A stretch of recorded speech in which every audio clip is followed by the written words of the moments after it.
Madame, Monsieur, bonsoir et merci de nous rejoindre pour ce nouveau numéro d'Hebdo Show, le dernier de cette année 2024. J'ai le plaisir ce soir d'être accompagné de Monsieur Mouloud Khalif. Bonsoir. Merci de l'invitation. Merci de l'avoir accepté. Alors, je vous présente en quelques mots. Vous êtes fondateur de SPG Advisory, qui s'occupe du conseil en stratégie et politique digitale, d'écosystèmes d'innovation. Vous êtes également membre du conseil scientifique et technique de Algeria Venture et membre également du comité d'organisation de la conférence africaine des startups. Rien que ça. C'est exactement ça, merci. Il y a également avec nous Monsieur Wadis Khnissa. Bonsoir, merci d'avoir accepté notre invitation. Bonsoir et merci pour l'invitation. Merci, vous êtes expert en relations internationales, vous avez l'habitude des plateaux d'Al 24, Monsieur Khnissa. Merci encore d'avoir accepté d'être avec nous ce soir. Faisal Metaoui est également avec nous. Bonsoir Faisal. Bonsoir Nouhed. Et puis il y a également Mehdi Reza. Bonsoir Mehdi. Bonsoir Nouhed, bonsoir à tous et bienvenue à Bédis et à Mouloud avec nous ce soir et j'espère qu'on va faire beaucoup d'émissions ensemble. Merci. Au sommaire de ce dernier numéro de l'année 2024, réunion au gouvernement Wali sur la promotion de l'économie nationale et le développement local, retour sur le discours du président de la République, M. Abdelmadjid Tebboune. African Startup Conférence, l'Algérie mise sur le high-tech, un secteur prometteur à haute valeur ajoutée. Nous ferons également le point sur la situation au Proche et au Moyen-Orient, à l'heure où l'occupation sioniste continue ses massacres à Gaza et où les réfugiés syriens regagnent leur pays. Et puis en fin d'émission, Nariman Zekar nous rejoindra donc pour faire une rétrospective des événements qui ont marqué l'année 2024.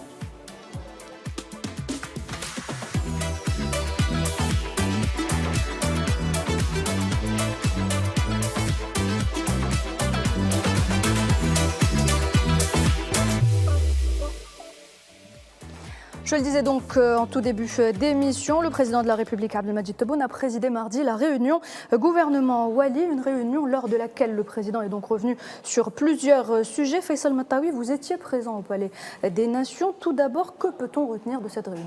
C'est une réunion traditionnelle du chef de l'État avec les Wali et également le gouvernement, en présence de tous les ministres, les représentants de tous les départements.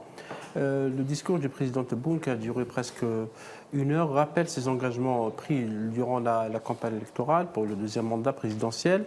Et il a insisté sur la question d'abord de lutter contre la bureaucratie, parce que la bureaucratie dans certaines régions, dans certains wilayas et communes persiste parfois par des réflexes, par des mentalités, etc. Et aussi, il a insisté que l'année 2025 sera l'année de la révision d'abord du code de la commune, qui n'a pas été revu depuis très longtemps, depuis au moins 30 ans, et le code de wilaya, parce que l'Algérie actuellement dispose de 10 nouvelles wilayas. L'ancien code est toujours avec 48 wilayas, donc il faut s'adapter aux nouvelles donnes. Probablement que le chef de l'État aussi parce qu'il a annoncé la possibilité de revoir le découpage administratif de l'Algérie. L'Algérie est un pays vaste, le plus grand pays d'Afrique. Il y a beaucoup maintenant de demandes au niveau des localités, notamment dans le Grand Sud algérien, etc. Et cette révision du code de commune de Wilaya va revoir le financement au niveau local. Parce que souvent, les communes se plaignent de manque de moyens financiers. Et le chef de l'État a parlé de presque 950 communes sur 1541 que compte le pays qui ont quelques difficultés financières. Alors, les solutions seront proposées dans cette loi, et il les a quelque peu détaillées, en évoquant la nécessité de revoir la fiscalité locale. Il a annoncé aussi la création d'une banque prochainement qui va s'occuper du financement au niveau local. C'est vrai qu'il y a la BDL, Banque de développement local, mais qui apparemment est insuffisante. Il faut la renforcer par une nouvelle institution financière pour renforcer le financement, l'investissement, les projets d'équipement au niveau des wilayas. Et donc ce financement aussi sera accompagné par de nouvelles prérogatives, parce que les deux nouveaux textes insiste sur la nécessité de donner de nouveaux moyens aux collectivités locales, mais également des prérogatives pour les élus. Et là, le chef de l'État, il a annoncé que les APIWI, le président d'APIWI, c'est les assemblées populaires de wilaya, auront la possibilité de prendre des décisions sur le plan budgétaire. Parce que jusque-là, c'est surtout les Wali qui prennent des décisions, parce que le Wali représente l'État au niveau de la wilaya. Donc les APIWI qui sont élus vont être des ordonnateurs, ce qui un peu va faciliter les choses pour certains projets d'équipement d'équipement, de développement au niveau local. Donc il y a toute une vision par rapport à ce développement local qui va être concrétisé les prochains mois à travers ces deux nouveaux textes et aussi avec d'autres textes qui vont accompagner cette volonté donc d'aller vers des régions plus développées avec plus d'investissements, plus de création d'emplois, avec création aussi de zones d'activité pour les artisans. Alors le président de la République a notamment souligné l'engagement de l'État à enclencher une nouvelle politique de développement des collectivités locales. Il a parlé de la commission qui est censée travailler sur le projet de loi sur le code communal et le code de wilaya. On l'écoute, on en reparle juste après.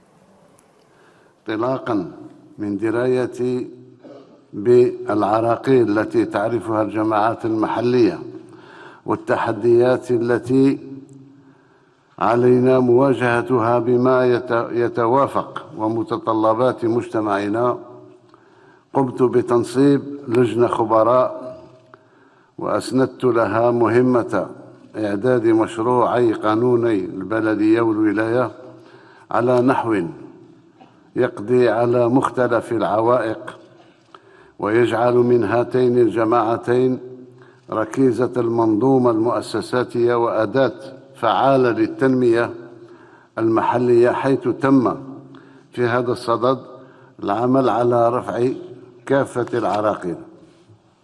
من مارس في الجماعات المحلية أو قرب الجماعات المحلية يعرف هي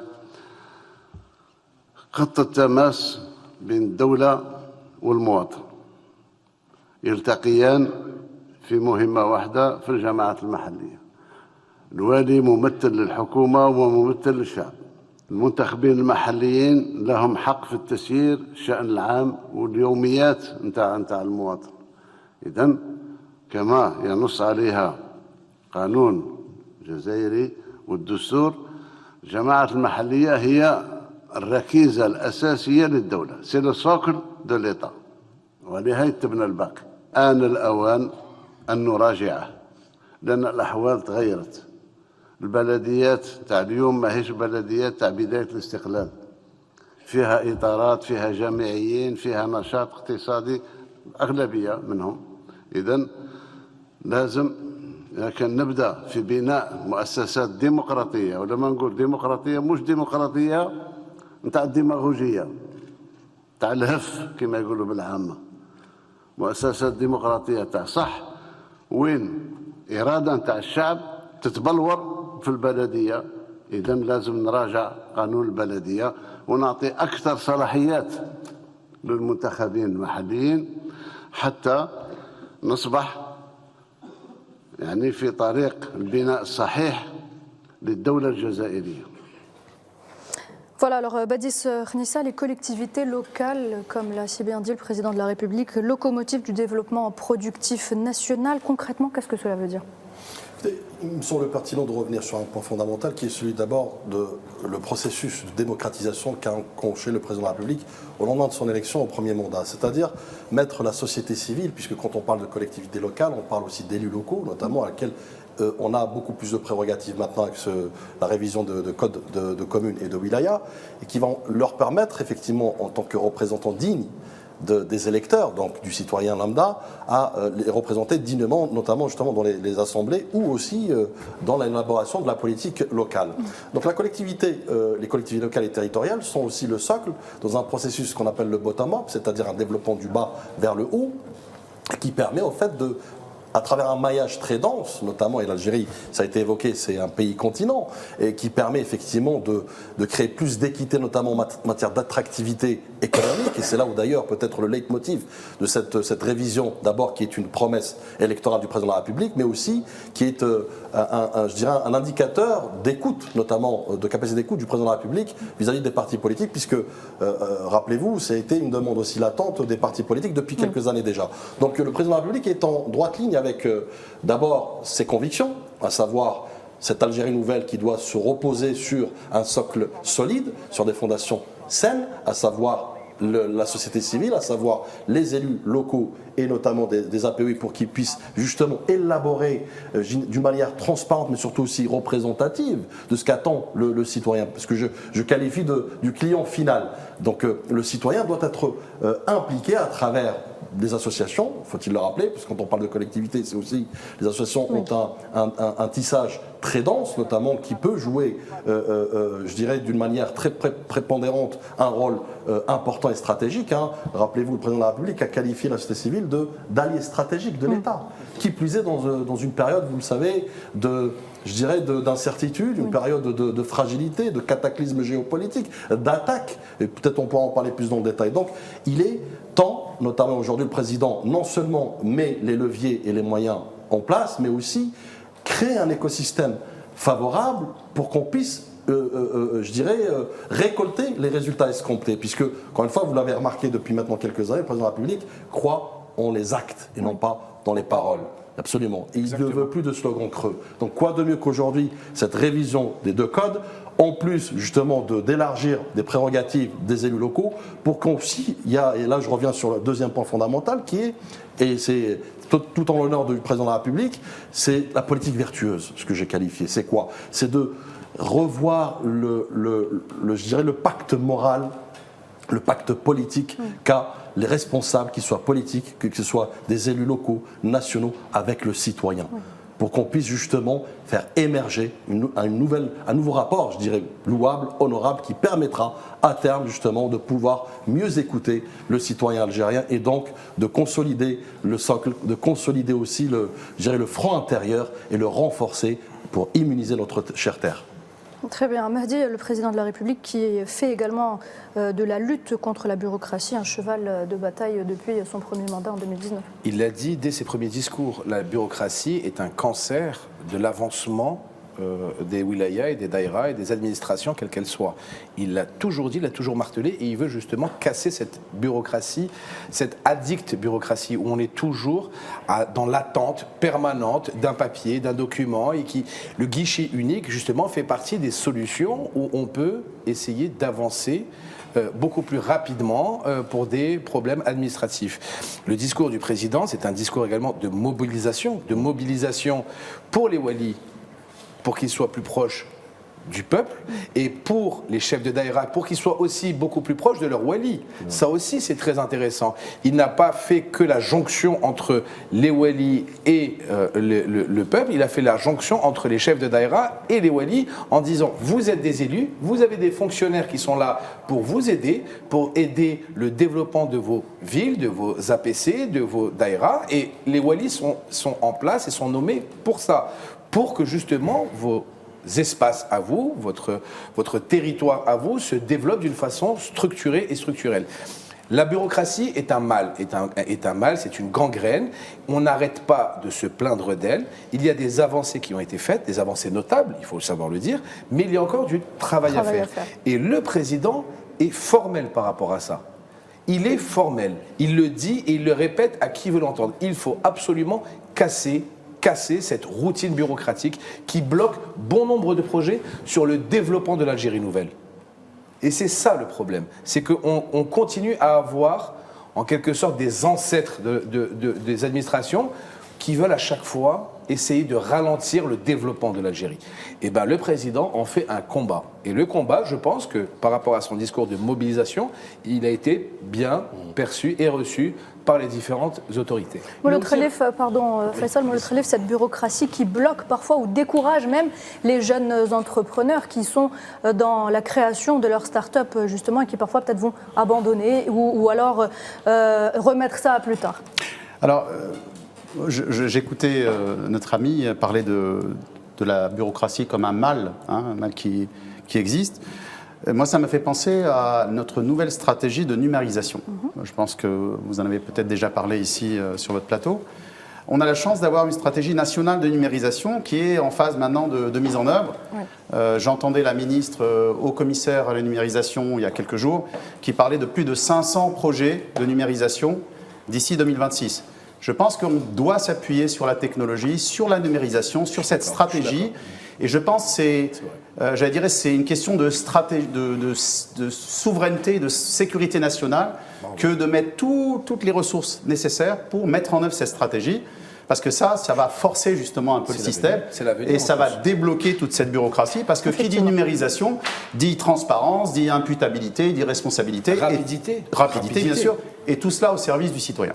Et Moi, puis qu'a cité aussi, parce que le chef de l'État, dans son discours, il a parlé de la numérisation.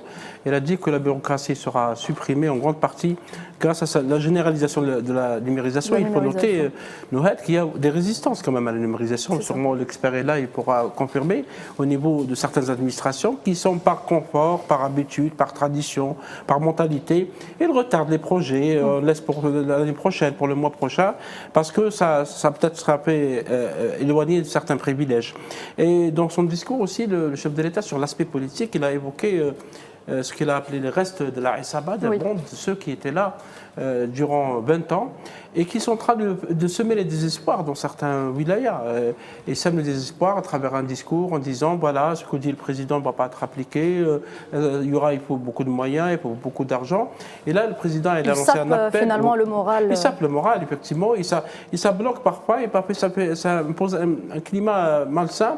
Le chef de l'État a rassuré les Walis en leur disant vous avez la protection de l'État. Il l'a répété, hein. Il l'a répété, Faisal. Oui, il a répété dans son discours. 3 fois pour rassurer les Walis que le président de la République, l'État algérien est là pour vous protéger. Prenez des initiatives, aidez les jeunes à avoir des projets d'investissement, aidez les opérateurs économiques, n'ayez pas crainte. Engagez votre responsabilité. Engagez votre responsabilité en tant que Wali. Et donc je pense que ce discours va rassurer plus dans la mesure où il y a une vision totale pour le développement local. Justement, on écoute le président de la République et on en parle juste après. ما يفوق 6 ملايين أقول 6 ملايين و500 ألف جزائري وجزائرية صبحوا عايشين بكرامة وعايشين مثل ما هم عايشين أغلبية الناس. وهذا إلا الجزائر اللي تديرها.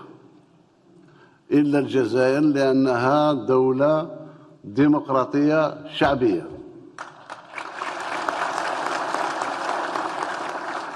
واللي يقارن الجزائر بأي دولة غلط. مش معناه بلي احنا قاع خير منهم، ما نشبهوا ليهمش خلاص.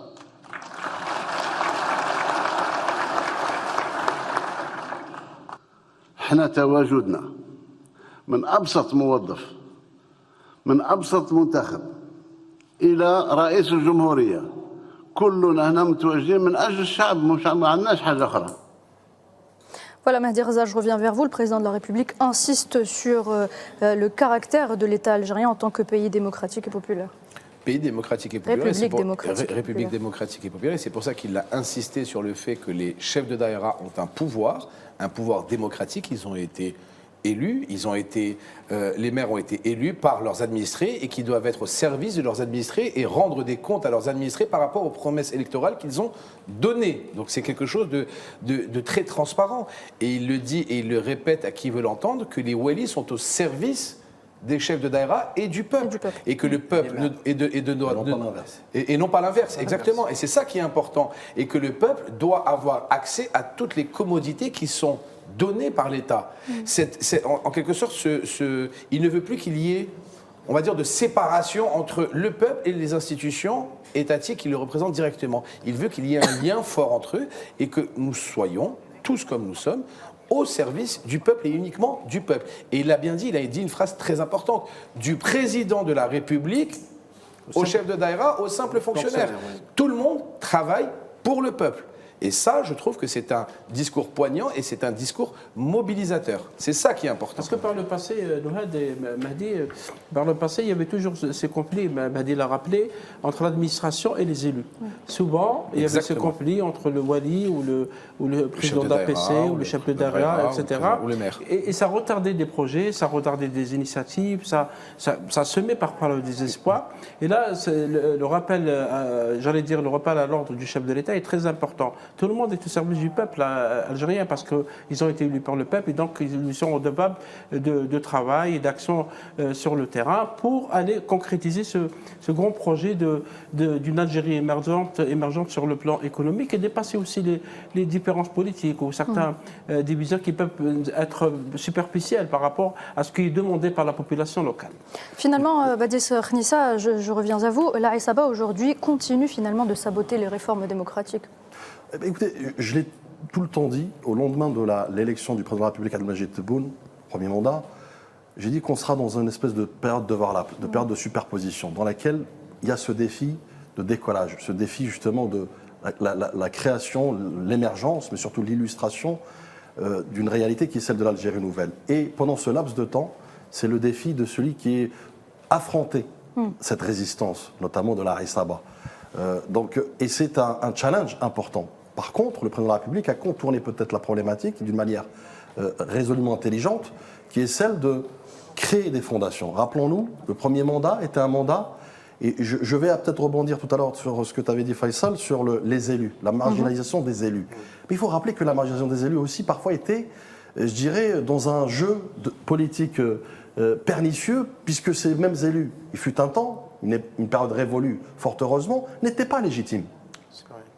Donc aujourd'hui, avec justement l'émergence d'instances, d'institutions notamment, qu'elles soient locales, avec les municipales récentes, celles qui l'ont précédé, le Parlement, un Parlement rajeuni, un Parlement représentatif, un Parlement légitime qui représente, il y a cette fierté d'appartenance notamment du citoyen vis-à-vis de ses représentants qui n'était pas avant le cas. Donc c'est pourquoi aujourd'hui, le président a été très structuré dans sa démarche. C'est-à-dire d'abord les fondations saines, premier mandat, ce que j'ai appelé la relégitimation des institutions. La reconstruction totale, exactement, on peut le dire. Hein. Exactement. Et c'est ça le processus démocratique. Il ne suffit pas d'avoir des slogans. Il faut, ce que j'ai qualifié tout à l'heure, de mettre l'écosystème favorable pour le faire. Donc une fois que c'est fait, il sait que maintenant le peuple se sent engagé, se sent impliqué, se sent représenté par des représentants légitimes. Et donc c'est pourquoi maintenant il faut créer ce trait d'union dans un élan bien sûr, je dirais intelligent, puisque la révision des codes va leur permettre d'avoir plus de prérogatives. Il va créer plus de transversalité, notamment avec cette verticalité tout à l'heure que Mehdi évoquait, à savoir les walis, les APE, les chefs de daïra. Et donc il y a cette espèce de brainstorming citoyen qui va se créer notamment pour faire émerger des lois, des politiques locales, et qui sont toujours en corrélation avec les attentes et les aspirations du citoyen. Donc il est très important de souligner cette évolution de démocratisation, notamment dans la base la plus basse, le socle, qui est le peuple, bien évidemment. Et je reviens et je persiste ici sur la société civile qui a un rôle très important à jouer aujourd'hui à travers les associations, mais à travers aussi, puisque vous savez, le président de la République reste un citoyen avant qu'il soit président. Donc, et là où on revient un peu sur l'écosystème favorable aussi, y compris pour les élus. Les élus et le citoyen, dans une pédagogie citoyenne, il faut qu'ils reconsidèrent le rôle dans cette équation citoyenne, pour qu'ils puissent demain aussi, quand il y a des réunions représentants, citoyens, wali, citoyens d'ailleurs qu'on avait mis en place avec l'Observatoire national de la société civile, qui se sentent impliqués, qui viennent justement dans ces agoras citoyennes démocratiques dans laquelle la démocratie participative respire enfin sous l'ère du président Abdelmadjid Tebboune. Alors tout ça se déroule alors que l'Algérie, il faut le rappeler, est attaquée de toutes parts. Messieurs, le président de la République l'a justement évoqué lors de son discours. Il a réagi à la campagne lancée donc sur les réseaux sociaux avec un hashtag. Il a annoncé que l'Algérie était forte et mobilisée face aux tentatives extérieures. On l'écoute. اللي راه ضامنها يجي يفترسها بسهوله يفترسها باشطاق ولا يفترسها راه غلط.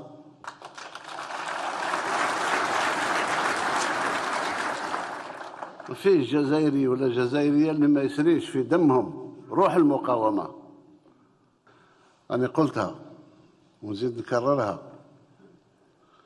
الناس اللي حوسوا يخربوا البلاد بقايا العصابه اليوم قلمنا لهم الاظافر تاعهم ولكن اللسان مازال ماشي.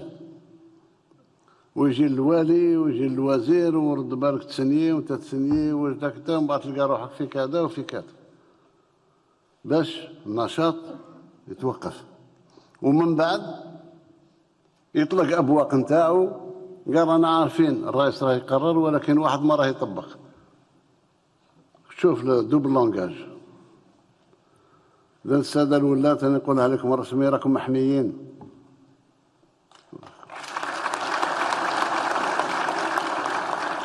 أنا قلتها أمام مصالح الأمن وأمام السيد وزير العدل وأمام الحكومة وأمام كل مسؤولين في هذه البلاد. الغلطة الإدارية مقبولة ويحاسب عليها المسؤول كغلطة إدارية. ما دارش في جيبه، ما عطاش لولده، ما عطاش العائلة نتاعو، ما عطاش المحيط نتاعو، اذا وين راها الرشوه؟ ما كانش رشوه، في غلطه التقدير.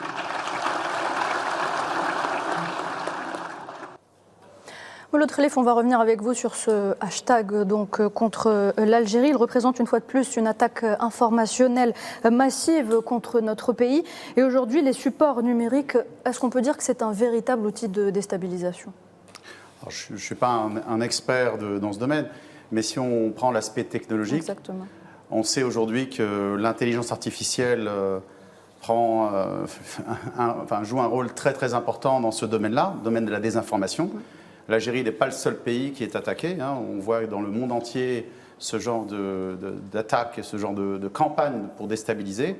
C'est pour ça que je pense que ces sujets-là doivent être traités au plus haut niveau de responsabilité, être traités très sérieusement, parce que c'est des choses qui peuvent effectivement avoir des impacts sur la société, sur la jeunesse notamment.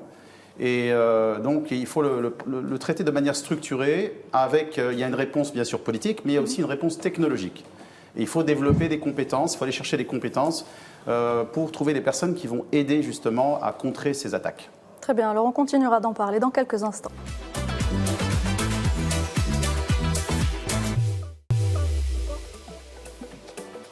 Vous regardez Hebdo Show, bienvenue à vous. Si vous venez de nous rejoindre pour cette deuxième partie d'émission, nous évoquions il y a quelques instants les attaques informatives, donc informationnelles, contre l'Algérie, notamment avec ce hashtag qui a vu le jour il y a quelques jours finalement, Mehdi Rezar. Écoutez, ce fameux hashtag, j'en ai rigolé après parce que voilà, ça s'est retourné contre leurs auteurs. Le président, lors de son discours, l'a très bien dit. On sait d'où ça vient, on sait qui l'a fait. Et ça n'a emporté que eux-mêmes, parce que ça s'est retourné sur les réseaux contre eux. La preuve, c'est qu'il y a eu un élan exceptionnel sur les réseaux algériens, enfin des Algériens et des Algériennes, et des Algériens, qui se sont levés comme un seul homme pour défendre leur patrie, leur président, leurs institutions, leur armée. Donc, Anna Rani Radi ma Bladi, Anna Rani Mlih fi Bladi. Il y a eu plein de hashtags différents pour justement contrer ce déversoir de haine qui a été distillé de l'étranger. Tout le monde sait d'où ça vient. On ne va pas rentrer, on va pas épiloguer 105 ans sur le fait que ça vient, comme d'habitude, de l'étranger. Nous avons l'habitude de ça, nous avons l'habitude d'être attaqués. Alhamdulillah, l'Algérie est unie et indivisible. On est un pays souverain et on décide de notre politique. Et comme on l'a dit la dernière fois, on décide, ça, le linge sale se lave en famille et uniquement en famille et entre nous. Donc le président a été très clair sur le sujet. Et justement, c'est une mise au point qui a fait du bien à entendre. Absolument, et l'Algérie ne sera pas la proie d'un hashtag. Il se trompe, comme l'a expliqué le chef de l'État. Il faut juste expliquer d'où vient cet hashtag. Mahdi en a parlé, je vais aller peut-être plus en détail. Le hashtag Anam Aneshravi, je ne suis pas satisfait, vient d'un journaliste israélien qui s'appelle Edi Cohen. C'est un journaliste qui écrit en arabe aussi. D'ailleurs, il se présente comme Sahabi israélien min Yahoud Lubnan, au Bahith Academy. Alors, c'est celui qui a lancé ça et il continue ses attaques contre l'Algérie. Dernièrement, il a écrit qu'en Algérie, le peuple algérien meurt de faim. Sûrement, il parle d'un pays qui existe ailleurs dans sa tête. Donc, mais il y a effectivement, comme l'a expliqué Mahdi, il y a une campagne contre l'Algérie. La réponse des Algériens était merveilleuse, admirable. Et forte.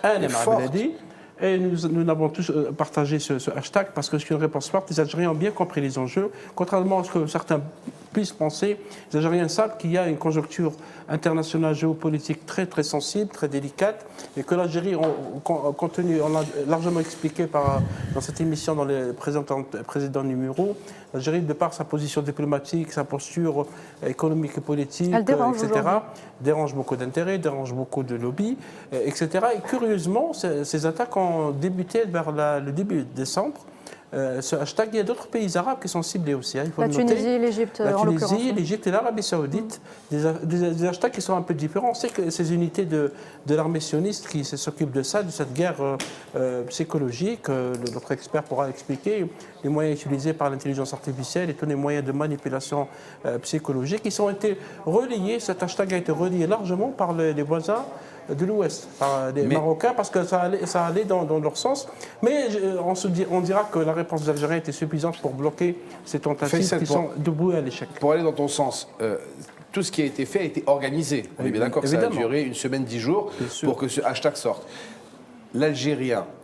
L'Algérienne ou l'Algérien, moi, ce qui m'a fait plaisir, c'est la spontanéité de leur réponse, qui n'a pas été organisée. Oui. C'est que chacun est allé de soi-même, on n'a pas dit allez sur les réseaux et défendez, nanana. Ça veut dire que du simple citoyen, on va dire, dans le domaine privé, aux fonctionnaires, aux journalistes, aux représentants politiques, aux artistes, tout le monde a fait son hashtag de soutien à l'Algérie et contre justement ce hashtag de la honte, parce qu'ils l'ont appelé après le hashtag de la honte, parce qu'ils ont compris que ça venait de l'extérieur. Et touche pas à mon pays, c'est très important dans le sens où peu importe ce qui se passe, ça se passe entre nous et c'est nous qui le réglerons entre nous. Mais on ne veut pas d'ingérence étrangère. Nous connaissons tous autour de la table les affres de l'ingérence étrangère sur bien des pays. Il y en a une dizaine qu'on peut citer maintenant. Donc on veut régler les choses entre nous. Et l'avantage aussi qu'on a, on a des institutions fortes, c'est très important de le redire, de le souligner, mais nous avons vécu l'ingérence étrangère pendant le terrorisme. Nous avons vécu dans la chair de notre chair le terrorisme, le véritable terrorisme, et ce que ça comporte de laisser les portes en quelque sorte ouvertes à l'ingérence étrangère. Et l'Algérien maintenant est vacciné contre ça. C'est pour ça qu'il s'est levé comme un seul homme, sur les réseaux et en dehors, pour dire non, nous on ne veut pas de ça. Moi je pense que nos ennemis, je dis bien nos ennemis au pluriel, n'ont pas appris ou n'ont pas tiré des leçons de l'histoire de l'Algérie. L'histoire de la Révolution glorieuse, et je ne parle pas de 1954, mais de 1830. D'une part. D'autre part, je dis de cette tribune, avec un ton très solennel et très sérieux, je dis à nos ennemis, à qui veulent l'entendre d'ailleurs, que nous sommes les descendants des aïeux, d'ailleurs y compris la communauté nationale établie à l'étranger, la 7e wilaya pendant la Révolution, nous sommes les descendants des aïeux qui ont, à un moment donné, fait le choix du sacrifice ultime. Sacrifice ultime pour défendre l'intérêt de la nation. Pour défendre la nation tout court. Donc nous sommes ses descendants. Donc je pense qu'aujourd'hui, il est primordial, et Mehdi l'a rappelé à juste titre, c'est un test, grandeur nature notamment, sans préparation, sans structuration, sans instruction, où on a démontré qu'effectivement, l'Algérien est, je dirais, en première ligne pour défendre la nation. Est très vigilant. Et là, ça nous renvoie sur un autre axe. Tu fais bien de le rappeler, je voulais rebondir là-dessus. Il faut aussi qu'on soit conscient. Parce que, tout à l'heure, on a parlé d'analogie avec les hashtags Égypte et autres. Non, moi, je considère que l'Algérie est unique et singulière. Et ces attaques sont aussi singulières. Oui. Pourquoi ? Parce que défendre les causes justes a un prix. Oui, bien sûr. Oui, évidemment. Oui. L'Algérie, en tant que membre non permanent au Conseil de sécurité, n'a cessé, dans un marathon diplomatique, n'a cessé d'être très active, notamment pour défendre les intérêts. Mais justement, c'est ce qui dérange, Badisri Nissa. C'est pour ça qu'on est attaqué. Absolument. C'est pour ça qu'on est attaqué. C'est pour ces raisons, il a raison, Badis. C'est pour ça qu'on est attaqué. Et donc, ce prix, aujourd'hui, nous sommes prêts à le payer. Pourquoi ? Parce qu'encore une fois, l'Algérie est en droite ligne, elle est en adéquation, en phase avec ses convictions, son ADN diplomatique, ses valeurs notamment, qui tiraient de la Révolution. Son histoire de révolutionnaire. Absolument. En revanche, ne soyons pas, je dirais, angéliques, ne soyons pas naïfs, et on est loin d'être naïfs, franchement, puisque aussi, je rappelle, et je tire mon chapeau de cette tribune aussi de notre institution militaire, colonne vertébrale notamment, en matière de préparation, en matière aussi de... elle est aguerrie à ce que j'ai qualifié de guerre nouvelle technologie ou de nouvelle guerre, nouvelle génération. 5e génération. Nouvelle génération, absolument. On avait parlé de la 4e, on est à la 5e. Les hashtags en font partie. Les fake news en font partie. Les cyberattaques en font partie. Et c'est pourquoi aujourd'hui, au-delà de la préparation de notre institution militaire et de tous les corps de sécurité, il faut que le citoyen aussi comprenne que c'est un enjeu majeur sur lequel on doit aussi être très vigilant, très prudent, mais surtout très proactif, comme on a su le démontrer aujourd'hui. Le dévouement de nos services de sécurité est important, c'est un fait, et ça a toujours été depuis des dizaines d'années. La seule chose que je remarque, et moi c'est ça qui m'a fait vraiment chaud au cœur, c'est encore une fois la spontanéité de la réponse du peuple algérien. La rapidité aussi. La rapidité, la spontanéité. En fait, on a immédiatement, juste que le hashtag a commencé à lancer des bribes, le hashtag malveillant, on va l'appeler comme ça hein, pour le définir, le hashtag malveillant a lancé des bribes sur quelques réseaux où tu vois une levée de bouclier. Une conscience populaire. Exactement, une conscience populaire. Une levée de bouclier de nos compatriotes qui ont dit hop, hop, hop, hop, hop, on arrête tout de suite. Touche pas à mon ça, c'est mon pays, touche pas à mon pays. Et cette spontanéité qui n'était pas organisée, a été exceptionnelle. Il est évidemment nécessaire de rappeler le travail de nos services de sécurité qui sont là comme pare-feu, on va dire médiatique, et comme pare-feu pour cette guerre numérique qui est déclenchée à chaque fois contre nous. Mais quand tu reviens à la genèse de l'histoire, c'est quoi? C'est, comme l'a si bien dit Bédis, c'est qu'on est sur tous les fronts, sur un plan de vue diplomatique. Donc automatiquement, on dérange énormément de monde et de lobbies qui sont justement pour une autre direction qui est la nôtre. Absolument. Et comme par hasard, on se fait attaquer de partout. Maintenant, c'est quand il y a eu la Syrie, oui, l'Algérie, c'est la prochaine. On l'a tous entendu. L'Algérie, ça va être la prochaine patate. Ça a fait flop également. Ça s'est dégonflé comme un ballon de baudruche immédiatement. Donc cette conscience patriotique qui a lieu sur le terrain, mais aussi sur les réseaux, moi, je tiens à la souligner et je tiens à la féliciter. Le Khelif Mahdi parlait il y a quelques instants de pare-feu. Il est aujourd'hui important de développer nos outils technologiques pour lutter justement contre ces attaques, contre ces ingérences. Oui, parce que la première réponse, effectivement, elle a été, on va dire, émotionnelle, elle a été rapide, ça a été une réponse patriotique. Mais derrière, on a besoin de quelque chose de structuré également. Hein, on a mentionné les forces de sécurité. Donc il y a des technologies qui doivent être mises en place. On a parlé de cybersécurité. Les guerres du futur se feront avant tout par ordinateur, sur Internet, oui, je suis d'accord. En essayant d'attaquer les systèmes les plus importants de notre pays. Donc on doit mettre l'accent sur la technologie, les outils technologiques, et je vais revenir encore une fois, je sais, j'en parle beaucoup, l'intelligence artificielle. Oui. Parce que elle a toute son importance aujourd'hui. On est au début, mais en fait les choses s'accélèrent et il y a des outils qui sont extrêmement performants. Aujourd'hui, quand on parle de deepfake, par exemple, on parle de fake news, de deepfake. Aujourd'hui, les deepfakes sont d'un niveau tel que c'est quasiment impossible à l'œil nu de détecter que c'est un fake. Oui. Et donc, on a besoin d'un outil d'IA pour détecter le travail d'une IA. Donc, il faut réaliser qu'on est dans une autre dimension et on doit vraiment prendre ça très au sérieux. Moi, je pense que c'est quelque chose, encore une fois, qui a trait à la sécurité nationale, à la souveraineté nationale et à la sécurité nationale. On parle maintenant de sécurité digitale, mais c'est une forme de sécurité nationale. Et donc, on doit investir pas seulement dans l'infrastructure, dans la formation et dans la prise de conscience. Je veux revenir aussi sur cette idée. Il faut expliquer, si vous permettez, c'est quoi deepfake, pour que les gens, nos amis téléspectateurs, comprennent exactement c'est quoi. Alors, un deepfake, c'est par exemple, on va prendre monsieur et on va lui faire dire quelque chose qu'il n'a jamais dit. On va utiliser les images de télévision, par exemple. On va utiliser son image, son corps, pour lui faire dire quelque chose, lui faire un acte qu'il n'a jamais fait, et ça va ressembler à quelque chose de 100% vrai. On arrive aujourd'hui à des niveaux de... ça fait peur, en fait. On peut vous faire dire ou faire ce qu'on veut. Et donc, il faut aujourd'hui des outils du même niveau qui ont été utilisés pour le faire, pour le détecter. Pour revenir à la cybersécurité, le maillon faible, souvent, ce ne sont pas les services de sécurité. Les services de sécurité, dans notre pays, font un excellent travail. Souvent, c'est l'utilisateur.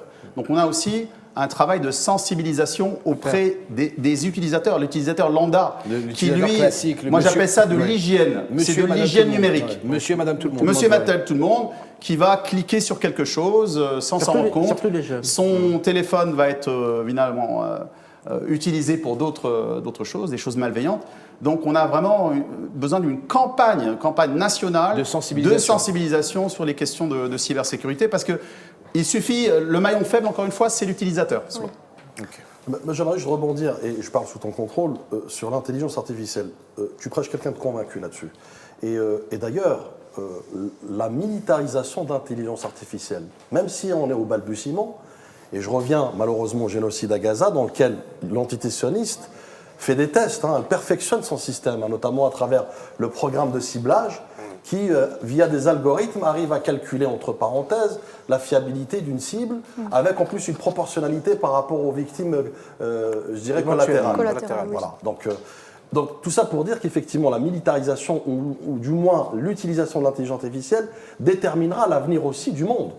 C'est ça dont il est question aujourd'hui. Et je pense, et je suis convaincu, que nos corps de sécurité et à leur tête l'institution militaire sont à la page sur ce point, puisqu'on sait que c'est le cheval de Troie notamment des guerres du futur. Alors justement, l'intelligence artificielle, si vous le voulez bien, Faisal, c'était le sujet donc de la start-up, la 3e édition de l'African Startup Conference qui a eu lieu donc début décembre ici en Algérie. Le thème, c'était réimaginer l'Afrique grâce à l'intelligence artificielle. Oui, absolument, parce que M. Badis parlait de l'intelligence artificielle militaire, parce que c'est vrai que c'est un thème très très sensible.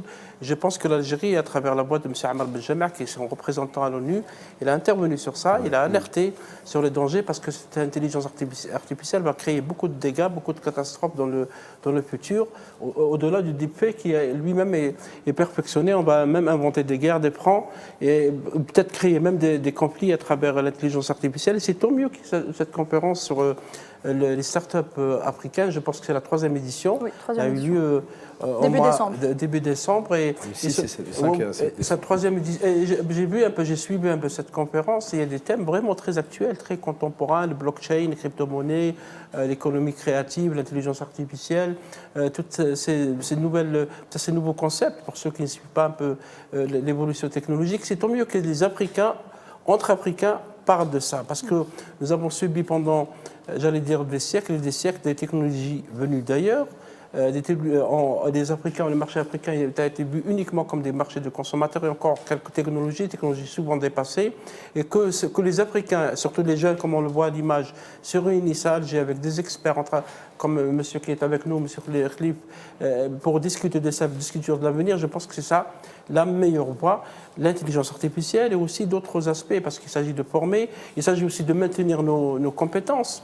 Les pays africains souvent forment des ingénieurs qui partent ailleurs, qui bénéficient à d'autres aux pays occidentaux. Et ça continue, bien sûr. Je pense que cette thématique a été abordée.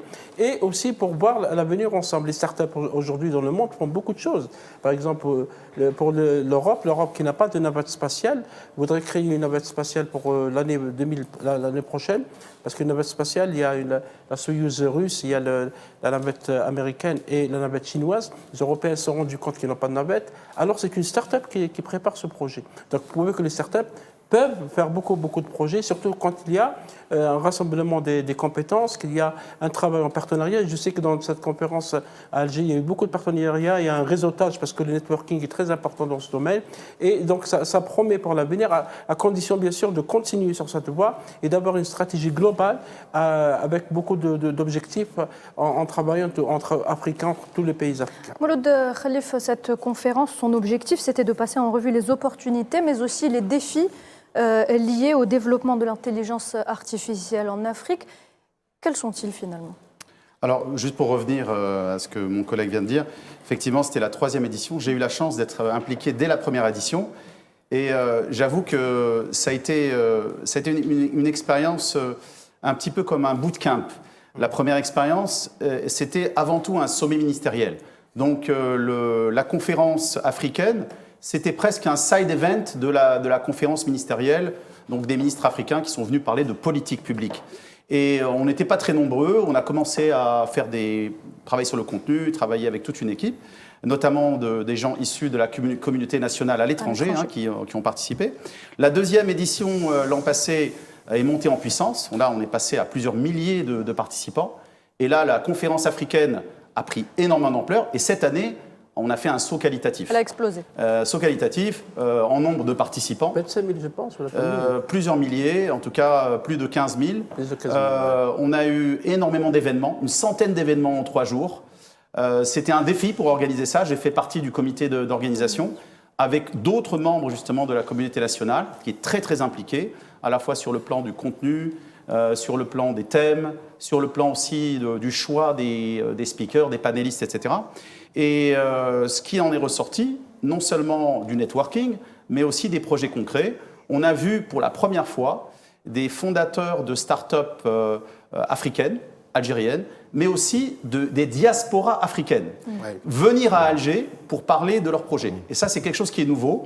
On a créé des liens avec ces gens-là, et ça va donner lieu à des projets très très intéressants dans l'avenir. Donc l'événement African Startup Conference devient incontournable sur l'échiquier mondial, pas seulement continental. On a vu des délégations européennes, asiatiques, nord-américaines qui sont venues parce qu'ils ont compris que c'était un hub, que Alger devenait, cet événement est un hub vers l'Afrique. Et je pense que dans les années suivantes, ça se confirmera également. Nissa, quel rôle peut jouer aujourd'hui la communauté nationale établie à l'étranger dans justement le développement de l'Algérie à ce niveau et même au niveau continental finalement? Alors, avant de répondre, j'aimerais rebondir sur quelque chose. Il faut mettre ça à l'actif du président de la République, Al-Majid Tebboune. Il fut un temps, on ne connaissait même pas ce que c'était une start-up. Oui, c'est vrai. Donc, il a introduit Le ministère des startups, Absolument. Et c'est une création. C'est une Tout à fait. création Une création du président innovante. Abdelmajid Tebboune. innovante, Exactement, bravo. absolument. Donc il a innové dans sa gouvernance, son modèle de gouvernance. Il savait pertinemment que c'était l'avenir. Il fallait tout de suite dynamiser ce secteur dans lequel on accusait un retard qu'on a rattrapé très rapidement. Pourquoi? Et là, je reviens sur votre question. Sur les compétences algériennes, sur ce soft power algérien intellectuel de par le monde, notamment, y compris aussi sur le territoire national, où d'ailleurs on a trouvé, et corrige-moi si je me trompe, une certaine complémentarité d'expérience, de feedback, mais surtout d'idées innovantes, notamment dans ce secteur. La communauté nationale établie à l'étranger, d'abord parce qu'elle est déterminée et engagée à jouer pleinement son rôle dans l'équation de développement, et elle est intégrée, et parfaitement intégrée d'ailleurs depuis quelques années par le président de la République. Dois-je rappeler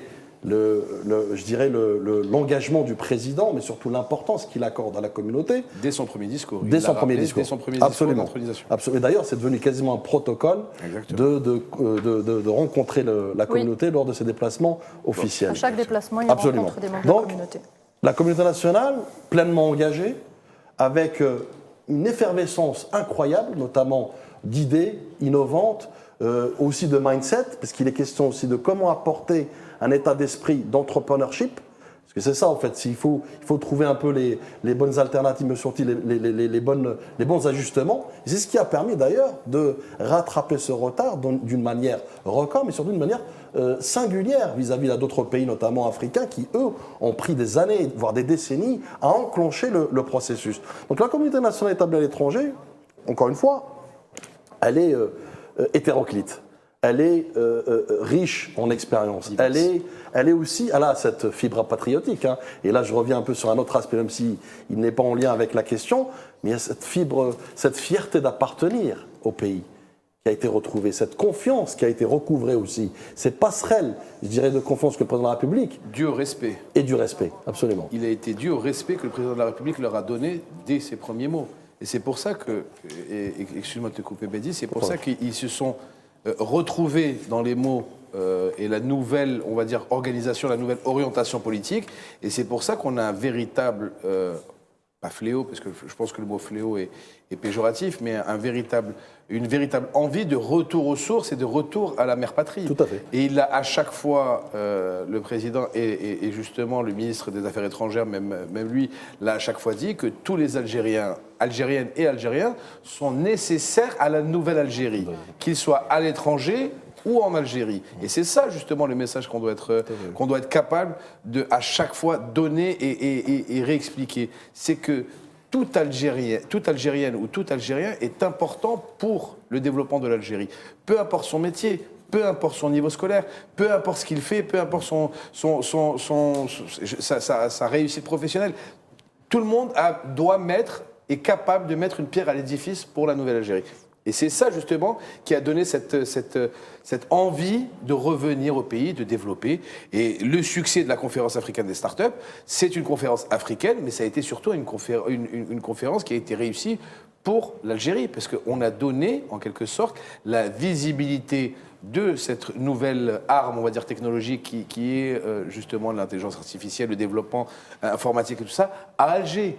Depuis combien d'années on n'avait pas eu justement ces projecteurs sur Alger dans ce domaine-là? Jamais. Il y a un retour aussi de l'intérêt, ça confirme effectivement tous les engagements pris ont lieu par le chef de l'État par rapport à l'Afrique.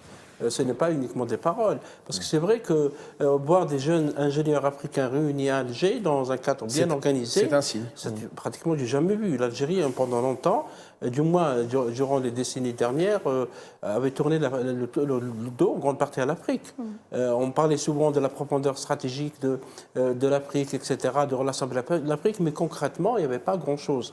De un et de deux, Badis parlait du fossé numérique, oui, parce que l'Afrique, pendant longtemps, souffrait tous les rapports mondiaux évoquent le fossé numérique. Là, l'Algérie, à travers l'organisation, j'espère que ça deviendra un rendez-vous annuel, une tradition, pas uniquement dans le secteur des startups, mais dans d'autres secteurs, parce qu'il y a beaucoup de secteurs à explorer, il y a beaucoup de compétences africaines qui sont en Afrique, qui souhaitent contribuer, parce qu'on a parlé, Nouhed, par le passé, de cette nouvelle conscience politique des jeunes Africains pour donner la souveraineté numérique, la souveraineté alimentaire, sécuritaire, etc. Ça va contribuer davantage, d'abord à renforcer nos rapports interafricains. Tout le monde dit que l'Afrique, c'est le continent de demain. Et ça donne aussi le rôle de locomotive pour l'Algérie en Afrique, en rassemblant ses compétences. Et pourquoi pas en allant avec des relations beaucoup plus denses entre les universités algériennes et africaines, aller dans une coopération plus concrète. Justement, Mouloud Khalif, qu'en est-il du transfert de technologie et de la formation? On sait qu'en 2021, en Algérie, a été créée donc l'École nationale supérieure de l'intelligence artificielle. À quoi est-ce qu'on peut s'attendre d'ici, je ne sais pas moi, horizon 2030 par exemple? Alors, c'est intéressant parce qu'ils ont été impliqués pendant la conférence africaine des startups. C'est pas juste une école, d'ailleurs. Sur le pôle de Sidi Abdallah, on a 5 écoles. On a l'intelligence artificielle, on a les systèmes embarqués, on a les nanotechnologies, on a les mathématiques et on a la dernière cybersécurité, la néerlandaise.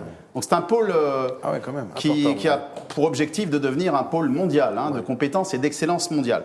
Et ils ont été impliqués, en tout cas au niveau de l'intelligence artificielle, parce que le 3e jour s'est passé un petit peu en filigrane. Il n'y a pas eu peut-être suffisamment, à mon sens, de visibilité. Mais le 3e jour de la conférence, peut-être certains d'entre vous étaient là, il y a eu le lancement de la stratégie nationale d'intelligence artificielle par un organisme qui s'appelle le Conseil national de l'intelligence artificielle. Je vois que certains d'entre vous peut-être ne connaissaient pas ou découvrent. C'est tant mieux. C'est un conseil national qui a été créé pour la première fois par 2 ministères, le ministère de l'enseignement supérieur et le ministère des startups, qui l'ont créé. Le CNIA a été créé en juin 2023. Et donc, c'est très intéressant parce que sous l'égide de ces 2 ministres, il y a 26 experts algériens, à peu près la moitié actifs en Algérie et l'autre moitié de notre communauté nationale à l'étranger. Donc, regardez un exemple de l'implication et de la contribution, un exemple concret de la contribution de notre communauté nationale à l'étranger dans ce Conseil national. Et donc, ils ont travaillé, d'ailleurs, le président du Conseil national de l'IA, c'est le professeur Marwan Dabbah, qui est professeur dans la plus grande université à Abu Dhabi, directeur du centre de recherche CIGE. C'est lui le président du CNIA et qui a mobilisé tous les experts pour justement développer cette stratégie nationale qui maintenant doit être prise, à mon sens, au plus haut niveau. Et pour moi, le plus haut niveau, bien sûr, c'est la présidence de la République parce que l'intelligence artificielle, ça n'est pas juste le sujet de l'enseignement supérieur ou de tel ou tel secteur, c'est le sujet de la nation. C'est un sujet, encore une fois, de souveraineté nationale et de sécurité nationale. Donc au plus haut niveau, on doit s'intéresser à ces questions. Il y a un premier travail qui a été fait, il faut aller beaucoup plus loin parce que l'intelligence artificielle, c'est quelque chose qui va rester, c'est quelque chose qui va s'accélérer et qui va avoir un impact sur toute la société, sur nos vies. En fait, l'impact est déjà là, mais l'impact va s'accélérer. Très bien. Alors, on sait que Badis Khnissa est déjà convaincu par l'intelligence artificielle. Il le disait tout à l'heure. Mahdi, qu'en est-il Non, convaincu. Moi, vous savez, les choses que je ne connais pas, ils me font un peu peur, ce qui est normal en termes de personnes qui n'est pas très, on va dire, calées sur le domaine informatique. Ça me fait peur. C'est l'intelligence artificielle, il y a tout dedans et ça peut très vite déraper. Comme Internet, à un moment, est devenu incontrôlable et encore jusqu'à certaines fois aujourd'hui incontrôlable. Donc ça fait vraiment peur. Mais il y a des volontés qui sont manifestes du gouvernement algérien pour justement pouvoir contrôler ça. L'école de Sidi Abdallah qui en est la preuve vivante parce qu'il y a des moyens qui ont été mis en place pour justement pouvoir étudier, former nos étudiants à ça. Honnêtement, On va voir de quoi l'avenir sera fait, mais voilà. On doit anticiper. On doit anticiper et se former à oui. ça. C'est une formation qui doit être faite et qui doit être bien faite. Très bien, La veille merci. prospective. Merci messieurs, on revient dans quelques instants.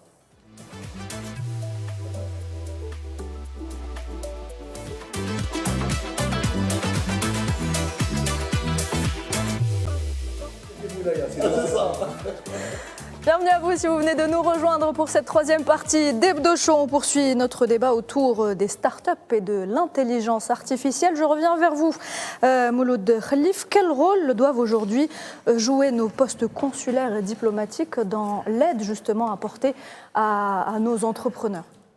Alors, il y a plusieurs manières de le voir. Je pense qu'ils jouent déjà un rôle. Attention, je peux donner des exemples que je connais. Moi, je vis à Genève.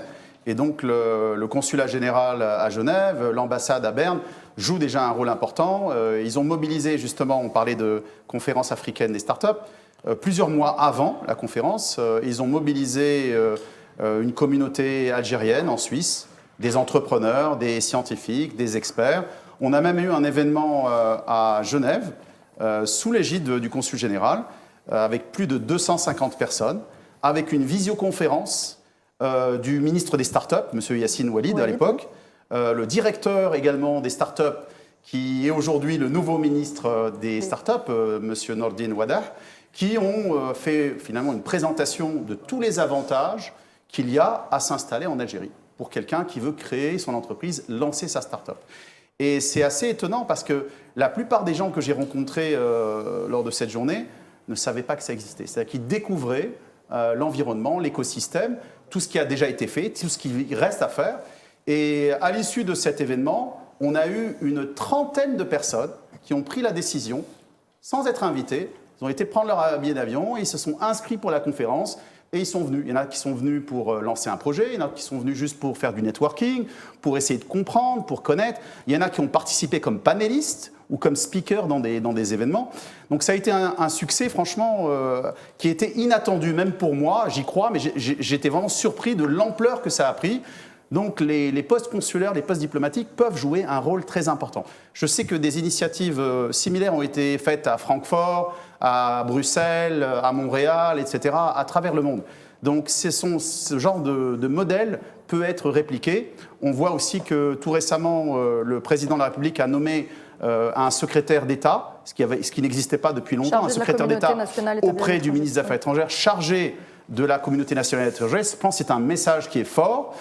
C'est quelqu'un qui devrait d'ailleurs, à mon sens, travailler avec le ministre des startups, avec le ministre de l'Industrie, avec les ministres qui sont en charge de ces secteurs, pour voir comment dynamiser cette relation, et d'ailleurs pas seulement dans un sens, dans les deux sens. Bien sûr, on veut que la communauté nationale s'investisse en Algérie. Et il y a plusieurs manières de le faire. On peut contribuer en faisant de la formation, du coaching, du mentorat, du bénévolat, et puis on peut aussi venir investir, créer une start-up ou lancer une filiale ici en Algérie. Mais dans l'autre sens, on veut aussi que les start-up et les entrepreneurs algériens puissent avoir accès au marché étranger. Ce qu'on appelle en langage de start-up le scale-up. Donc on démarre la start-up ici et puis on va aller vers des marchés étrangers pour développer et avoir une croissance, Inch'Allah, exponentielle. Donc les postes consulaires et diplomatiques peuvent jouer un rôle très très important dans ce sens. Ce qu'on appelle la diplomatie, pardon Mahdi, diplomatie économique. Je pense que ça a été souvent évoqué. C'est vrai que les représentations diplomatiques peuvent jouer un grand rôle, les attachés commerciaux peuvent intéresser des investisseurs, des jeunes, des Algériens qui sont établis à l'étranger, parce que les startups, c'est au-delà de la technologie, de l'intelligence artificielle, c'est une question économique aussi. Parce que c'est une question liée aussi à l'innovation, à la création d'entreprises, etc. En Algérie, ces dernières années, c'est vrai qu'il y a quelques années, on ne connaissait pas ce que ça veut dire les start-up. Hein. C'était un mot qui passait comme ça. Nous qui travaillons dans la presse, c'était pour nous quelque chose de vraiment inconnu. Et là, c'est vrai, ces derniers temps, on sait c'est quoi une start-up, c'est quoi la volonté. Il y a beaucoup de jeunes universités algériennes forment presque 300, 400 000 diplômés, dont une partie sont formés par les sciences techniques et qui ont besoin parfois d'aller vers l'entrepreneuriat. Ils ne savaient pas. Ils s'attendaient à aller vers une entreprise publique quoi, une entreprise privée, parfois avec des salaires qui ne sont pas au niveau du diplôme. Là, non. Là, on a compris qu'il y a un esprit d'entrepreneuriat et qu'il y a une volonté de créer. Parce que souvent, vous l'avez remarqué ces dernières années, il y a des petites startups qui ont né comme ça, entre deux jeunes. Ils font des trucs dans le cinéma, ils font des trucs dans le dessin, dans des trucs dans l'architecture, etc. Il y a eu aussi beaucoup de startups qui ont vu le jour pendant la période Covid. Covid, les gens étaient à la maison, ils avaient des idées, comment on va se connecter à travers Internet, parce qu'Internet a aussi des aspects positifs, ça permet d'interconnecter les gens, et ça a créé des projets. Là, il y a ensemble en Algérie, en discutant avec les jeunes, dans cette conférence africaine, d'autres salons, etc.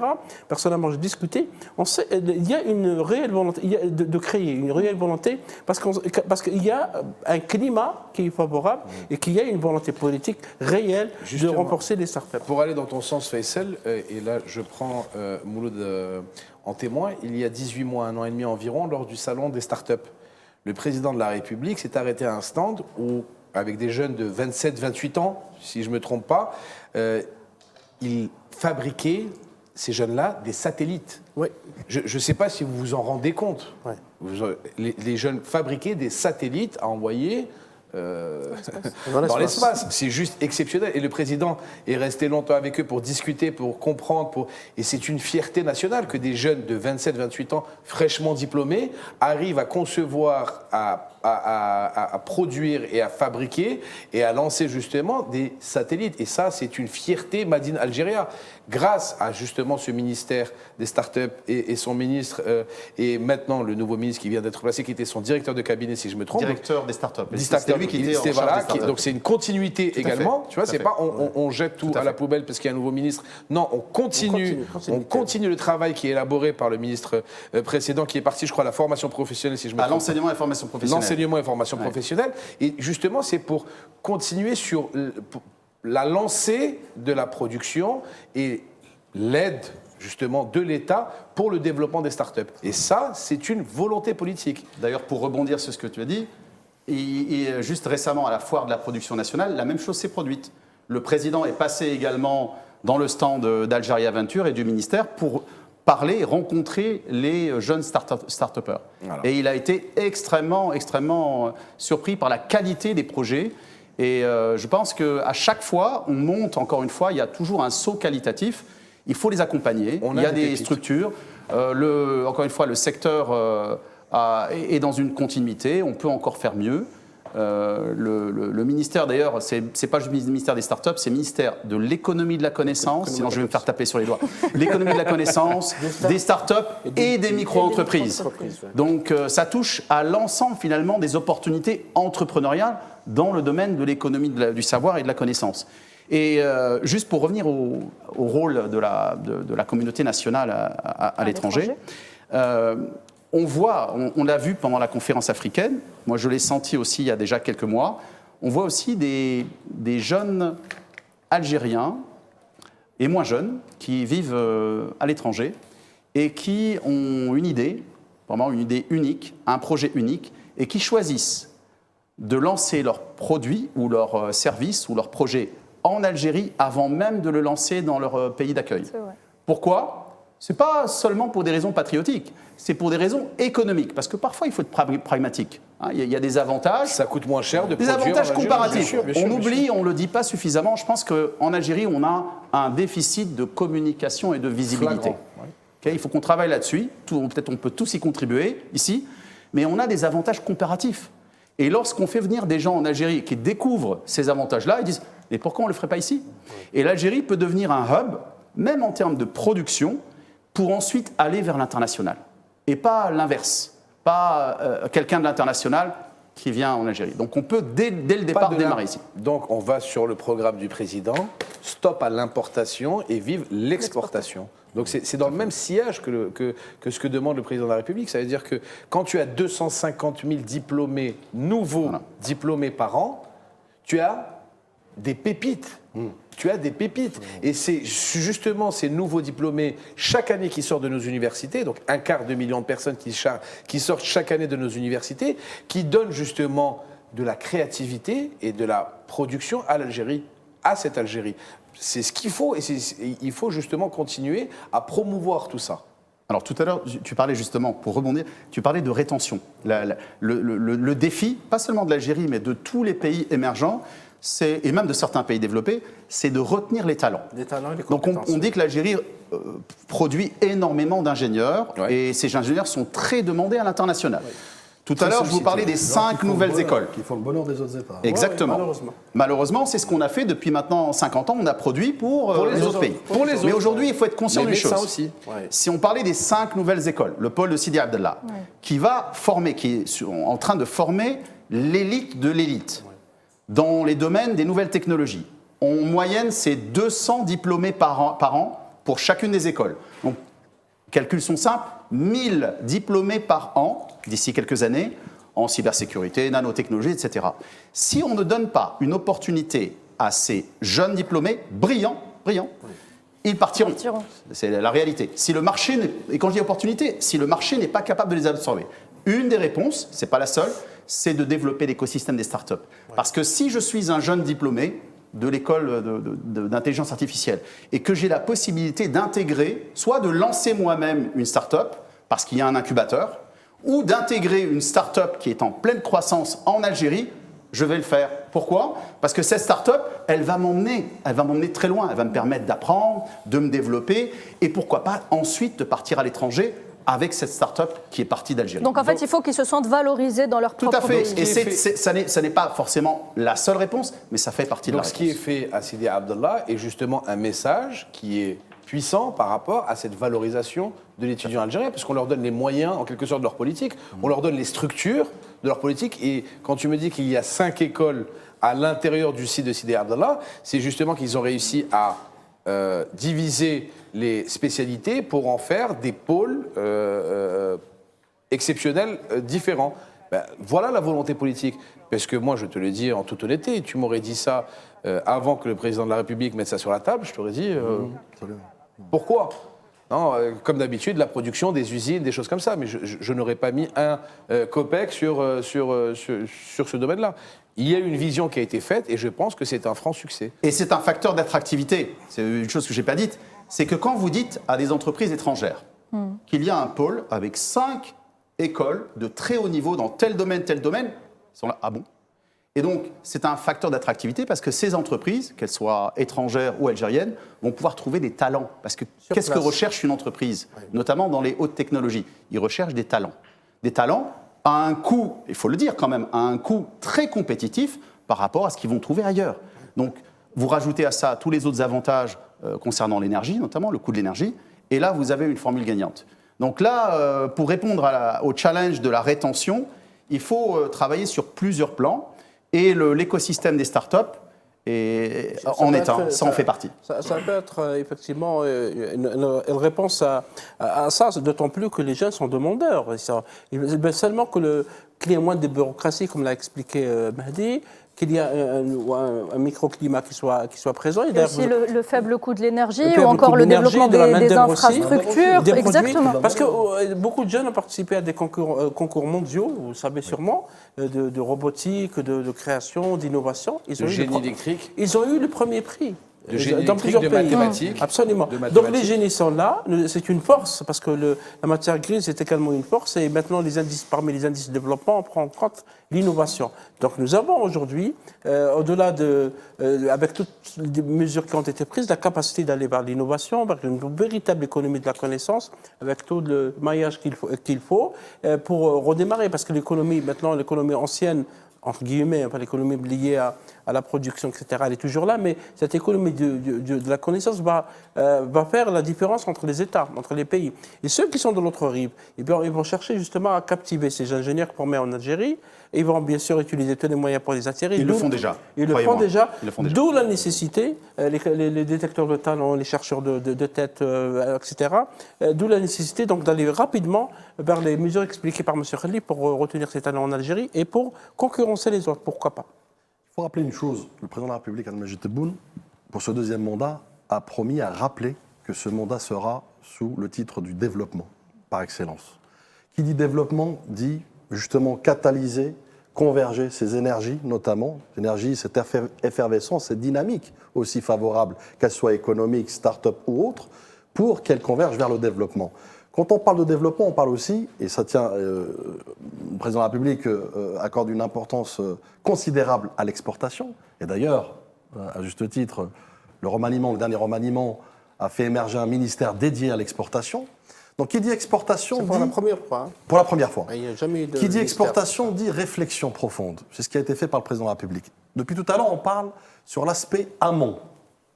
Il faut parler aussi et réfléchir sur l'aspect aval, donc l'exportation elle-même. Tout à l'heure, tu parlais justement de comment donner les moyens de ces ambitions, notamment des startups, à aller à l'offensive du marché international.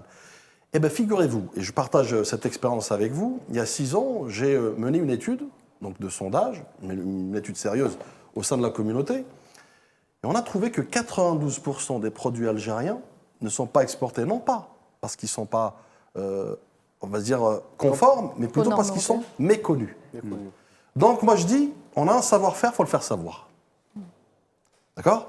Et à travers les startups, et là je reviens avec la communauté internationale, la communauté nationale établie à l'étranger, vous avez évoqué tout à l'heure les instances diplomatiques. Oui. Là aussi, je reviens sur le président de la République qui veut, c'est-à-dire établir un contexte toujours favorable. Rappelez-vous, le nouveau paradigme, notamment en matière de modèle de gouvernance, c'est remaniement d'instances diplomatiques toujours pour qu'ils soient comptables vis-à-vis de la communauté, pour être, je dirais, au rendez-vous, être au niveau de l'importance et de leurs responsabilités qu'ils doivent mesurer perpétuellement.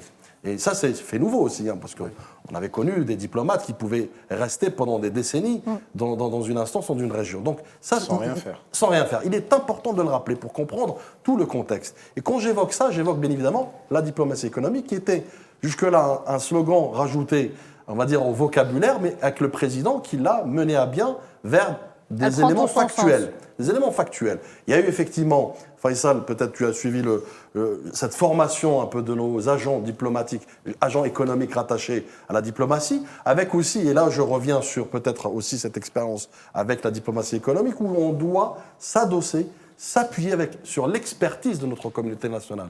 Parce que l'expertise est importante pour l'aval, permettre de créer, de baliser le chemin, notamment de notre communauté, mais également des startups qui veulent aller à l'offensive, notamment de nouveaux marchés, au-delà des marchés standards qui sont africains. C'est pour ça qu'il y a eu aujourd'hui un mouvement diplomatique décidé par le chef de l'État qui a touché 28 ambassadeurs et 6 consuls, et 6 consuls généraux et 5 consuls. Et d'ailleurs, c'est bien noté dans le communiqué du ministère des Affaires étrangères que ces nominations entrent dans le cadre de l'optimisation de la performance de l'appareil diplomatique face aux enjeux du moment, et avec l'objectif également de garantir une meilleure prise en charge de notre communauté nationale à l'étranger. Et donc ça va donc, dans le sens de ce que vous avez dit, ça veut dire une diplomatie active, peut-être sur le plan politique, le plan économique, mais également culturel. Parce que et bienveillante, etc. Elle est à l'écoute, à suivre. Le ministère des Affaires étrangères lors du drame de Naël.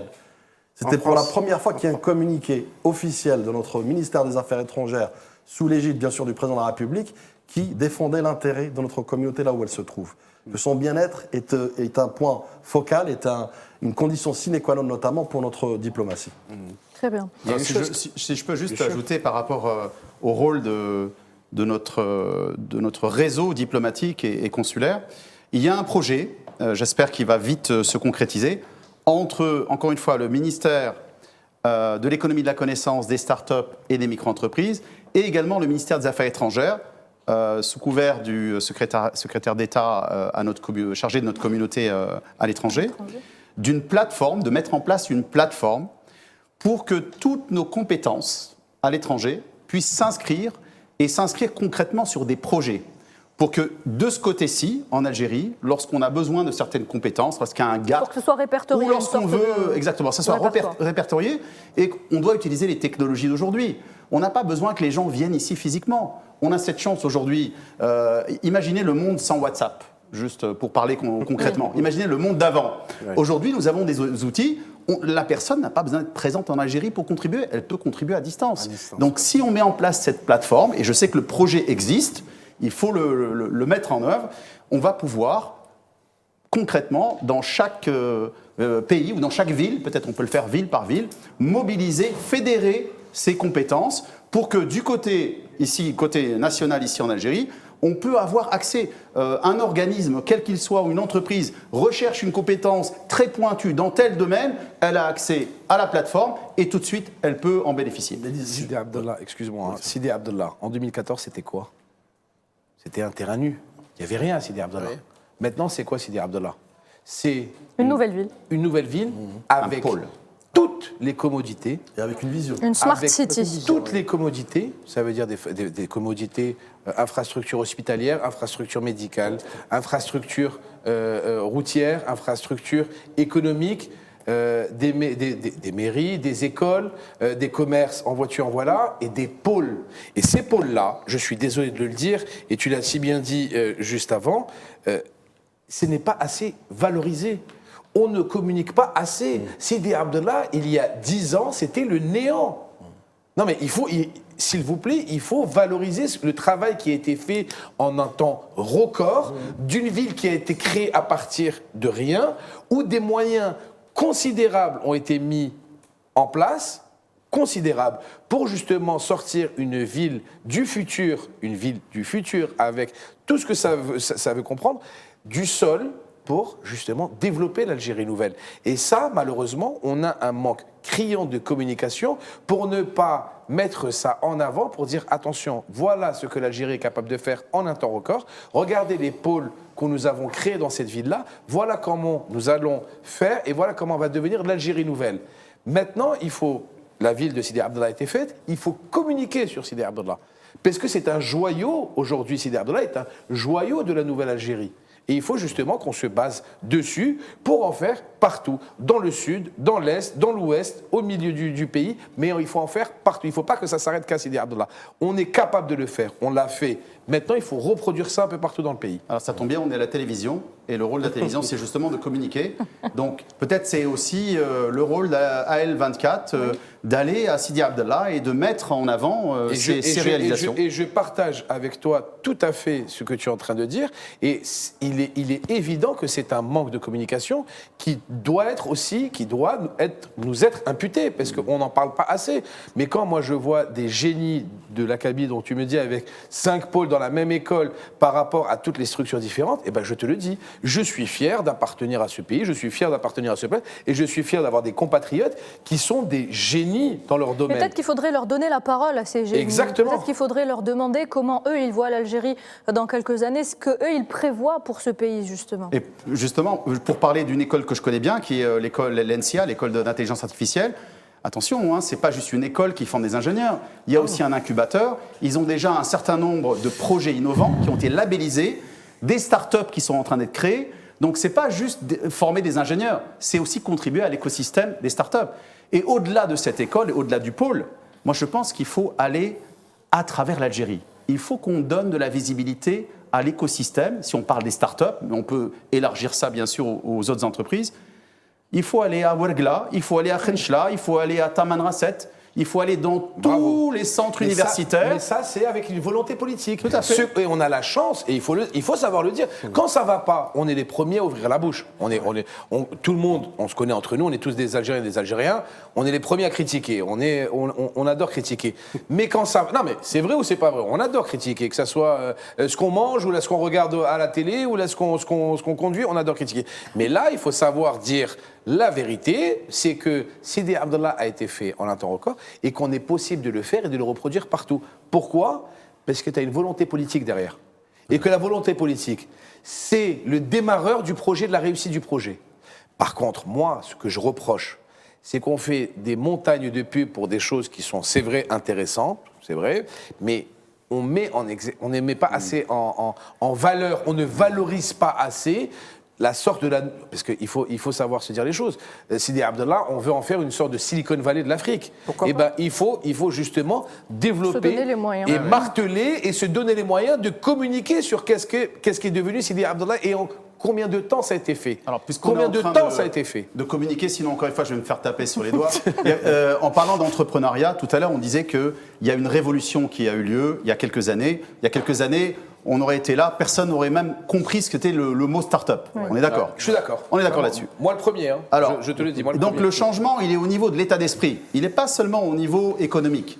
Si on regarde ce qui a été fait récemment dans tous les centres universitaires en Algérie, et ça, il faut donner crédit à 2 ministères, ministère de l'enseignement supérieur, ministère, encore une fois, de l'économie de la connaissance, des start-up et micro-entreprises. C'est un travail conjoint. Maintenant, dans tous les centres universitaires, il y a un CDE, un centre de développement de l'entrepreneuriat. Est-ce que vous le saviez, ça? On n'en parle pas assez. Oui. Et ces CDE, ces CDE, leur objectif, c'est quoi? C'est pas de créer des centaines de milliers de... Tout le monde ne va pas devenir entrepreneur, tout le monde ne va pas devenir start-upper.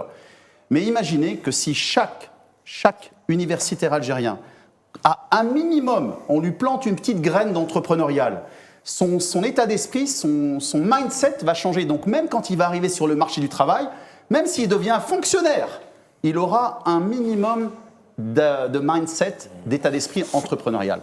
Et ça change la société au bout de quelques années. Donc il faut quand même mettre l'accent là-dessus. C'est pas juste à Alger, c'est pas juste à Oran, c'est pas juste à Annaba. À Annaba, on a un centre d'innovation qui est de classe mondiale, qui est même un exemple, un projet pilote qu'on peut aussi répliquer en Algérie. Mais c'est partout à travers l'Algérie. Très bien. Merci messieurs pour cette riche discussion. On revient dans quelques instants.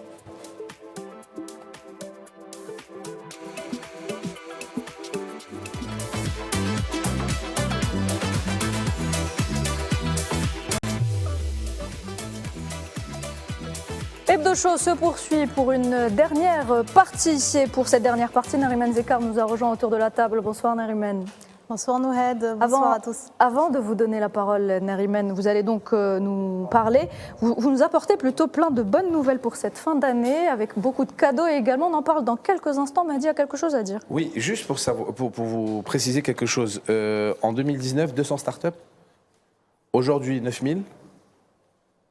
Horizon fin du mandat 2029-2030, 20 000 startups en Algérie. Et justement, ça c'est l'une des bonnes nouvelles qu'on. Eh ben voilà, excuse-moi, je t'ai dit à l'avance la bonne nouvelle. Non mais vous imaginez qu'en 10 ans, fois 1000. Fois 1000. C'est juste impressionnant. Donc la volonté, quand on disait par rapport à Sidi Ardona, par rapport à la nouvelle ville, par rapport aux moyens financiers et aux moyens politiques qui sont mis avec des orientations pour les walis, pour les chefs pour les maires, pour tout ce qu'il y a. C'est ça la volonté politique. Comme quoi, avec une volonté politique ferme, tu arrives à avoir des résultats exceptionnels. 20 000 startups en 10 ans, c'est juste fantastique. Donc, continuons comme ça, développons ce secteur-là, et nous avons ici des ambassadeurs des startups qui font très bien leur travail. Et je vous en félicite, messieurs. Et donc, vous avez piqué une des bonnes nouvelles que Nariman. C'est pas grave, voilà, je l'ai donné à l'avance. Voilà, bien sûr. Voilà. Là, on va y revenir de toute façon. Bon, comme c'est la dernière émission de l'année, je me suis dit que j'allais quand même un peu égayer le plateau, vu qu'en ce moment, le monde évolue dans un contexte géopolitique qui est assez compliqué. Je me suis dit, pourquoi pas parler des bonnes nouvelles qui ont marqué cette année 2024, parce que heureusement qu'il y en a. Et je vais commencer, j'en ai préparé 10, dont celle que Mehdi vient de citer, qui a fait un petit spoiler. Et je vais commencer par celle-ci. L'année 2024, c'est la fin de l'impunité sioniste. On se rappelle tous en novembre dernier, la Cour pénale internationale a émis 2 mandats d'arrêt internationaux contre le Premier ministre de l'occupation sioniste Benyamin Netanyahou et son ex-responsable de la défense Yoav Gallant pour crimes de guerre et crimes contre l'humanité commis à Gaza. C'était vraiment une grosse gifle à ce moment-là pour l'entité sioniste qui pensait jusque-là être intouchable. La décision de la CPI était donc venue anéantir un peu tout l'argumentaire et la narration sioniste américaine qui avait mis Netanyahou face à la décision de justice, une décision de justice qui était quand même très lourde de conséquences. S'ajoute à cela la longue liste de pays qui, pour la première fois de leur histoire, ont tourné le dos à l'entité sioniste et ont décidé de reconnaître l'État de Palestine officiellement en accusant bien sûr Netanyahou et son gouvernement de génocide sur la bande de Gaza. Il nous reste à espérer pour 2025 que ce génocide prenne fin. Badi Khanissa, nous avons quand même assisté à une grande avancée pour la cause palestinienne cette année, n'est-ce pas ? C'est une très grande avancée et surtout dans laquelle l'Algérie a été un catalyseur, faut-il le rappeler. C'est l'une des bonnes nouvelles aussi, puisque l'Algérie, au lendemain de son élection plébiscite au sein du Conseil de sécurité, le président de la République a envoyé une correspondance à Guterres pour lui expliquer que l'Algérie ne fera pas de la figuration. L'Algérie sera un membre actif notamment, et y compris pour les causes justes, comme la cause palestinienne et d'autres aussi causes. Et c'est ce qui vaut à l'Algérie toutes ces attaques. Toutes ces attaques, absolument. Donc une avancée, certes, très importante, mais aussi des lignes qui ont bougé, puisque aujourd'hui, l'entité sioniste, au-delà des résolutions, au-delà des décisions notamment de la CIG ou la CPI ou même le Conseil de sécurité avec des résolutions qui demandent, qui exhortent, qui exigent un cessez-le-feu immédiat, il y a aussi le fait que l'entité sioniste a été isolée de l'échiquier international aujourd'hui. Chose nouvelle, des pays en Europe qui ont d'ailleurs revendiqué l'existence de l'État palestinien. Que ce soit par les gouvernements et même aussi par les peuples. Absolument. L'opinion d'ailleurs internationale a contribué grandement parfois dans la continuité à faire bouger les lignes, notamment des politiques de leur propre pays. Parce qu'il y avait cette empathie naturelle, humaniste, qui a tiré son essence et sa force du socle commun qui est universelle, qui est celle de l'humanité, donc les peuples notamment, et qui, par voie de conséquence, avec un travail de fond, faut-il le rappeler, de complémentarité, qui est cette diplomatie bienveillante, vertueuse, dans laquelle l'Algérie était une locomotive. Il y a eu beaucoup de manifestations aussi, vous évoquez les États-Unis. Les États-Unis, c'est le plus grand protecteur de l'entité sioniste, et il se trouve que dans ce pays, il y a eu le nombre le plus élevé de manifestations populaires. Le peuple américain a été beaucoup plus conscient que ses dirigeants, et donc ils ont soutenu le combat du peuple palestinien et dénoncé le génocide. Je voulais noter, parler dans le sens de bonnes nouvelles évoquées par la Limes, c'est que c'est par la première fois depuis 1947 qu'un dirigeant de l'entité sioniste est poursuivi par une cour pénale internationale, c'est le cas de Netanyahou. En activité. En activité, absolument. Et ce qui est à noter, c'est que pourquoi Netanyahou est poursuivi? Parce qu'il y a près de 46 000 morts, qu'il y a 70% des victimes à Gaza sont des femmes et des enfants, que hier seulement, ils ont brûlé complètement l'hôpital Kamal Adwan au nord de Gaza, ils ont détruit l'hôpital, ils ont mis hors service l'hôpital indonésien, l'hôpital Al-Aouda. C'est des crimes de guerre. Quand on s'attaque à des hôpitaux, c'est des crimes de guerre. Aussi. Absolument. Ils ont tué 5 journalistes. Et il faut noter aussi que le nombre de journalistes, reporters, caméramans tués à Gaza est le nombre le plus élevé et supérieur à la Deuxième Guerre mondiale et à la guerre de Corée. C'est du jamais vu dans l'histoire. Et autre chose, j'ai seulement détecté cette phrase dans la chaîne de CBS, qui est une chaîne américaine, qui fait parler un chanteur qui dit, parce qu'il y a beaucoup d'Israéliens qui quittent l'entité sioniste, il y a 45 000 à 50 000, il dit qu'après l'attaque du Hamas, a brisé tout sentiment de sécurité avec la promesse fondatrice d'Israël, être le refuge mondial pour les Juifs. C'est-à-dire que le projet sioniste a échoué. Et on ne peut pas ne pas rappeler le rapport justement des Nations Unies qui classe Gaza comme l'endroit le plus dangereux actuellement. Le rapport qui dit également qu'au moins 1,9 million de personnes, soit environ 90% de la population de Gaza, sont donc déplacées dans la bande. Nombre d'entre eux sont donc ont été déplacés à plusieurs reprises. Oui, absolument. Voilà. On passe à la deuxième bonne nouvelle de l'année 2024. Alors 2024 a été décrite comme l'année de la désinflation à travers le monde. C'est donc un grand ouf pour plusieurs pays qui ont lourdement été impactés par la pandémie de Covid-19, mais également par le conflit en Ukraine.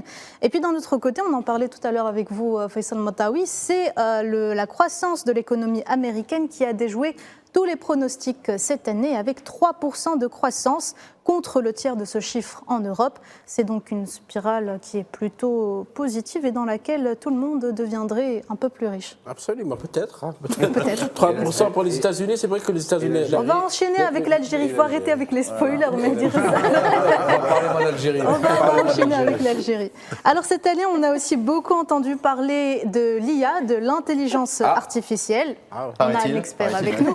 Que ce soit au niveau national ou bien au niveau international, qu'elle fascine ou qu'elle fasse grincer des dents, l'intelligence artificielle façonne de plus en plus le monde dans lequel nous vivons, surtout que depuis 2024, enfin en 2024 surtout, l'intelligence artificielle est de plus en plus disponible à tout le monde. Il y a des intelligences artificielles pour tout, que ce soit dans les domaines médicinaux, scientifiques, économiques, éducationnels et même militaires, ou juste de la presse ou juste pour l'usage quotidien. Des thèses qui sont écrites par ChatGPT. Oui, des thèses qui sont écrites. C'est pas inquiétant. C'est très inquiétant. Pour le bon, pour le moins bon et pour le pire également. Dites-vous qu'en 2024, il y a même des intelligences artificielles qui sont capables capable de prédire des catastrophes naturelles. Certains experts appellent néanmoins à freiner sur les intelligences artificielles. D'ailleurs, Mouloud Khelif, il y a de cela quelques jours, c'était en mois de décembre, dans une intervention devant le Conseil de sécurité de l'ONU, le représentant permanent de l'ONU pour l'Algérie, Ammar Benjama, a précisé qu'il est, je cite, « grand temps pour l'Algérie de mettre en place un cadre contraignant pour prévenir le mauvais usage de l'intelligence artificielle militaire. » Vous n'étiez pas avec nous, Nariman, tout à l'heure, mais on en a parlé. C'est de la musique. Oui, mais est-ce Pour qu'on moi, peut c'est de la avoir musique peur d'entendre de ça. l'intelligence artificielle? Alors, moi, je pense qu'il faut être pragmatique. L'intelligence artificielle, c'est un outil. C'est un outil très puissant. Je vous ramène un peu quelques siècles en arrière, peut-être un siècle et demi. Lorsque l'électricité est arrivée, beaucoup de gens ont crié au loup. Aujourd'hui, sans électricité, on peut faire difficilement vivre. Donc l'intelligence artificielle en soi, il ne faut pas en avoir peur. Par contre, les applications, il faut réguler, gouverner ces applications. C'est pour cela, je tiens à dire, à mon avis, c'est eu aussi une très bonne nouvelle cette année. Je ne sais pas si ça fait partie des 10 nouvelles, peut-être c'est un spoiler, mais j'en ai parlé tout à l'heure. Le Conseil national de l'intelligence artificielle algérien s'est réuni, c'était sa conférence inaugurale le 7 décembre. Donc ça fait partie de vos au CIC. bonnes nouvelles de l'année 2020. Non, mais ça fait au CIC. Au CIC, ça fait partie de la bonne nouvelle de l'intelligence Le Centre artificielle. international des conférences d'Alger. Et ils ont ils n'ont pas publié, ils ont lancé la première stratégie nationale de l'IA algérienne.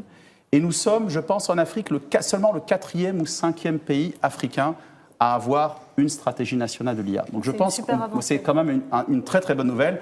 Et d'ailleurs, tout à l'heure, j'avais fait un appel aux plus hautes autorités de reprendre la balle au bond et d'aller plus maintenant vers la mise en œuvre et peut-être de s'intéresser au plus haut niveau à l'intelligence artificielle. Encore une fois, c'est un outil pour le bon, pour le meilleur, mais ça peut aussi être pour le pire. C'est pour ça qu'il faut le prendre avec beaucoup de soin. C'est pour ça qu'il faut des barrières, il faut des garde-fous. Des garde-fous. Il ne faut pas avoir peur aussi. Il ne faut pas en avoir peur. Non.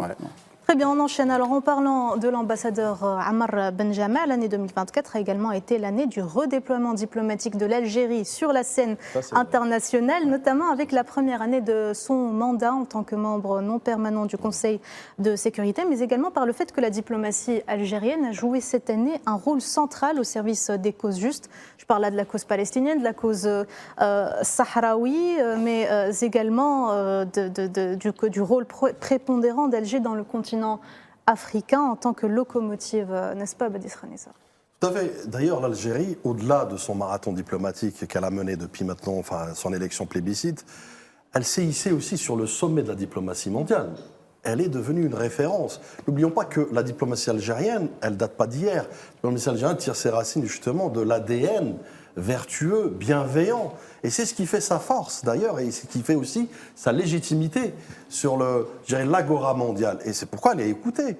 Quand on évoque tout à l'heure l'isolement de l'entité sioniste, ou même les lignes qui ont grandement bougé, notamment vis-à-vis de l'entité sioniste à travers des résolutions contraires, justement, malgré la vétoisation du génocide, notamment par les États-Unis, l'Algérie a su rester ferme sur, en tout cas, des questions d'ordre important, d'ordre humain. Et c'est ce qui fait la force de l'Algérie, puisqu'elle a aussi appris de son histoire révolutionnaire, elle a appris aussi du rapport qu'elle mène avec les pays, les autres États amis. L'Algérie est désintéressée de tout calcul étroit, notamment, contrairement à d'autres diplomaties voyous. Et je prends pour preuve les backstage, ce qui se trame dans les couloirs, notamment de certains parlements, comme le Parlement européen, et je reviens sur le Morocco Gate. L'Algérie, on est à l'opposé de tout cela. L'Algérie tire son essence, tire sa légitimité de son travail de fond, qu'elle mène toujours dans l'intérêt commun, toujours dans l'intérêt des nations, toujours dans l'intérêt, comme garant aussi de paix dans le monde et surtout d'équité et de justice sociale et de développement, notamment en Afrique. L'Algérie qui s'est imposée comme puissance, Faisal, d'équilibre au niveau régional, mais aussi international. Absolument, parce qu'à un moment donné, l'Algérie, notamment à travers sa représentation à l'ONU, elle a complexé le monde occidental, le monde décivilisé, qui nous donne des leçons en matière de démocratie, des droits de l'homme. Elle leur a dit, il y a un massacre qui est commis à Gaza quotidiennement et devant toutes les caméras du monde, bien qu'Israël a tué des journalistes, a empêché qu'il y ait des images. Que faites-vous? Pourquoi vous ne lancez pas un cessez-le-feu? Et à un moment donné, on s'est retrouvé Algérie, États-Unis, les États-Unis qui bloquent les résolutions. L'Algérie a proposé plusieurs résolutions. C'est du jamais vu dans l'histoire du Conseil de sécurité par rapport aux droits du peuple palestinien. D'ailleurs, l'Algérie a demandé à ce que la Palestine soit un membre permanent à part entière au sein de l'ONU.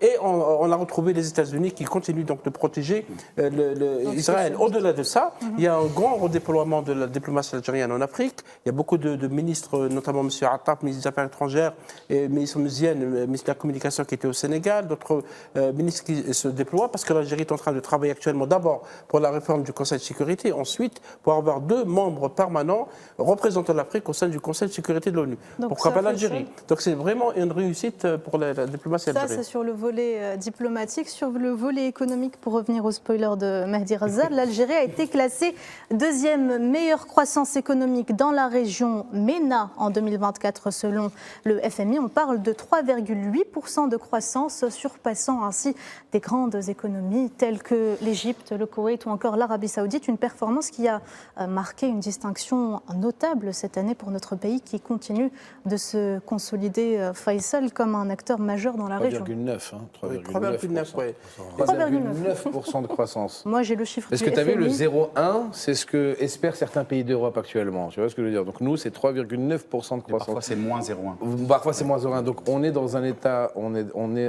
actuellement, moi, je n'arrête pas et je ne cesserai de le répéter, nous ne sommes plus un pays en voie de développement, nous sommes un pays émergent. Et c'est très important parce que, comme je l'ai dit à plusieurs reprises sur ce même plateau, les mots ont un sens, les mots ont un poids. L'Algérie n'est plus un pays en voie de développement. L'Algérie est à nouveau, moi je vais le dire, dragon, et le dragon de l'Afrique. Il y avait les dragons de l'Asie avec Singapour, avec Taïwan. L'Algérie est un nouveau dragon de l'Afrique. Et c'est très important de reconnaître. 3,9% de croissance, c'est juste exceptionnel. Pour un pays qui n'est pas endetté, pour un pays qui a des ressources énergétiques qui sont juste abondantes et exceptionnelles. Et minières, pas Et seulement minières, exactement. Pétrolières, gazières et minières, bravo. On a l'avenir est à nous. C'est très sincère de le dire. Pourquoi des grands groupes, justement, veulent investir en masse en Algérie? Parce que tu as, en fait, tous les feux qui sont au vert. Et l'année 2024 l'a prouvé, l'année 2025 continuera à le prouver encore plus. Parce que l'agriculture, pardon M. Badis, l'agriculture algérienne est en train de réaliser de très bons résultats. Les produits frais algériens sont exportés. Il y a de très bons résultats du tourisme. La dernière fois, j'étais à Constantine, au palais du Ahmed Bey, à Constantine, et j'ai vu un groupe de touristes chinois entrer en masse dans cette belle infrastructure. Ça veut dire que oui, parce que tous les experts en tourisme vous disent que le prochain siècle sera un siècle chinois en matière de tourisme, parce qu'on s'est habitué à des touristes européens. Maintenant, les touristes chinois arrivent. On voit d'ailleurs dans les rues d'Alger, d'Oran, de Constantine, de Ghardaïa, qu'il y a un retour des touristes qui était il y a 10 ans absent dans le pays.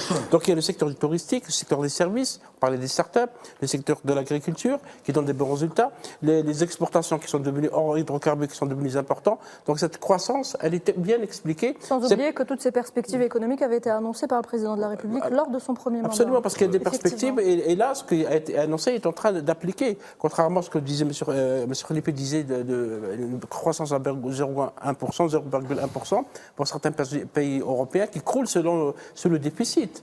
Des déficits qui atteignent des milliers de milliards de dollars. 2,5, un chiffre qu'on va vérifier pour 2024, que notre cher Neliman va nous trouver. En 2023, 2,5 millions de visiteurs étrangers en Algérie. Je pense que 2024 sera encore plus important. 2025. Non, 2024, ça c'est 2023, ça c'est les chiffres 2,5 millions, c'est ce 2023. Donc là, on va attendre pour ceux de 2024, mais je pense qu'ils sont beaucoup plus importants que ceux de 2023. Parce qu'on le voit déjà dans les rues. Exactement, on le voit. J'aimerais juste revenir sur les chiffres, parce que les chiffres sont têtus et sont éloquents, notamment pour tout ce qui est indicateur macroéconomique de l'Algérie.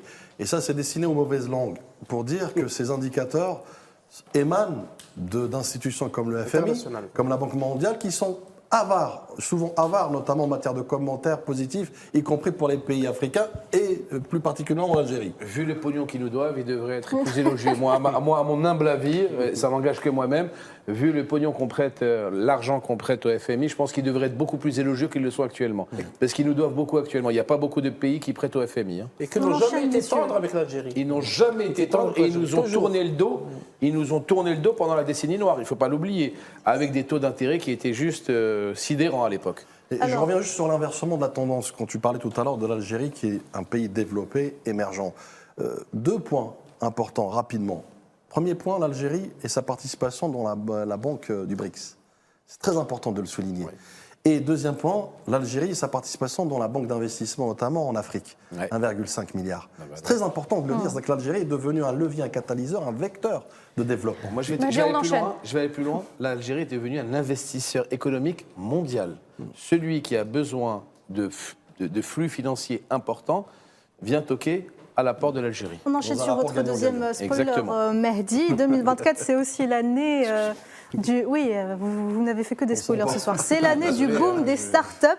L'Algérie se situe désormais au milieu des classements continentaux dans le domaine des start-up, après avoir été en bas du classement africain en la matière. Et là, je reprends les mots du président algérien Abdelmajid Tebboune, qui a accordé une très grande importance durant son premier mandat et maintenant son deuxième mandat pour ce secteur. Le président a facilité d'ailleurs les démarches administratives en levant toutes les contraintes, avec pour objectif à l'horizon 2025 à l'horizon 2029, d'arriver à ces fameuses 20 000 start-up Molotrelef. Alors, à chaque fois que... Donc moi je vis en Suisse, je voyage quand même pas mal en Europe, en Amérique du Nord, et à chaque fois que je dis à des collègues ou des amis qu'il y a un ministère et un ministre des start-up en Algérie, ils sont tous très surpris. Parce que je pense que l'Algérie, c'est peut-être le seul pays, je vais vérifier, en tout cas l'un des seuls pays au monde qui a mis les start-up au rang, si vous voulez, au rang de ministère. C'est juste pour montrer l'importance de ce secteur, de cet écosystème pour le développement. Pas seulement pour le développement économique, mais comme je le disais tout à l'heure, pour le développement des mentalités. C'est-à-dire, je pense que les plus hautes autorités, le président de la République, le gouvernement, a compris que pour changer la donne, pour aller vers cette transition, vers cette diversification de l'économie, il fallait plus que simplement des mots, il fallait des gestes concrets, des gestes politiques, qui sont ensuite suivis par des applications. Et le secteur des start-up, ce n'est pas juste le secteur des start-up, c'est le secteur de l'économie de la connaissance et le secteur des micro-entreprises. Il ne faut jamais oublier les deux autres, sinon je vais me faire taper dessus. Et ces trois secteurs-là sont en fait complémentaires, quand on réfléchit. Ils sont complémentaires et on va voir aussi, je pense, un autre secteur qui est appelé à se développer, un secteur dont on ne parle jamais, c'est celui de l'enseignement et de la formation professionnelle. Rapidement, s'il vous plaît. À mon avis, c'est un secteur qui est essentiel et qui va contribuer aussi à l'économie. Super. Alors, on va enchaîner parce qu'on n'a plus trop le temps, on me le dit à l'oreillette. Je vais passer à ma nouvelle préférée de 2024. C'est le fait que 2024, c'est l'année du Made in Algeria. Tout ce qui est algérien a vu un succès fou cette année, en passant par la pâte à tartiner El Morjan, aux vêtements traditionnels algériens, à la musique algérienne ici également, etc. Tout ce qui est algérien cette année a eu un succès fou. Pour la bonne nouvelle de 2024, c'est les JO. L'Algérie s'est parée d'or cette année durant les Jeux Olympiques de Paris 2024, où nos deux athlètes, Kélia Nemour et Iman Khalif, ont marqué d'une pierre blanche l'histoire de cette compétition, en battant notamment des records mondiaux, parce que à elles deux, elles sont les premières femmes algériennes, africaines et dans le monde arabe à avoir reçu la médaille d'or dans leur discipline. Et puis 2024, c'est aussi une année sportive riche en consécration et dans le foot aussi. 2024, c'était une année sans faute pour la sélection algérienne de football. Mehdi Ghazal, vous qui êtes un fan de foot. Écoutez, depuis la reprise en main de l'équipe nationale par le président de la fédération algérienne de football, Walid Saadi, on a retrouvé une sorte d'apaisement autour de l'équipe nationale, où justement maintenant, l'apaisement, immédiatement, il te transfère une bonne entente auprès des joueurs, auprès du staff, un nouveau sélectionneur, un nouveau président de la fédération. Et justement, tu as une sorte d'osmose qui se fait, une bonne ambiance dans le vestiaire, des orientations qui sont très fortes pour que ça soit pour l'Algérie, uniquement pour l'Algérie, que celui qui se sente bien, il est le bienvenu, que celui qui ne se sente pas bien, on n'a pas besoin de te courir après. Et les résultats sont là. Une période de qualification sans faute, un 6 sur 6, je crois, pendant les qualifications. Et on souhaite bonne chance à nos On se joueurs verra à la de Coupe l'équipe du nationale. Monde. La Coupe Voilà, d'Afrique ça déjà va. La l'année Coupe d'Afrique prochaine. d'abord et la Coupe ensuite du la Monde Coupe du après. Monde, mais je fais vraiment confiance à ce bord-là. Et pour finir en beauté, pardon Bédis Renissa, on n'a vraiment pas le temps, on doit finir sur ce sujet. Rapidement. Allez-y. Là aussi, encore une fois, on vit un nouveau concept innovant porté par le président de la République qui sont la diplomatie culturelle. Tout à l'heure, vous l'avez évoqué, gustative La et autres. diplomatie La diplomatie sportive. Exactement. Je ferme la parenthèse. Alors pour finir C'est en vrai. beauté, ce classement des 10 meilleures bonnes nouvelles de 2024, bien sûr l'Algérie a cette année commémoré les 70 ans de la glorieuse guerre de libération nationale, un grand événement qui a un grand aura international et qui inspire les peuples du monde entier et toujours aujourd'hui. Je vous laisse commenter.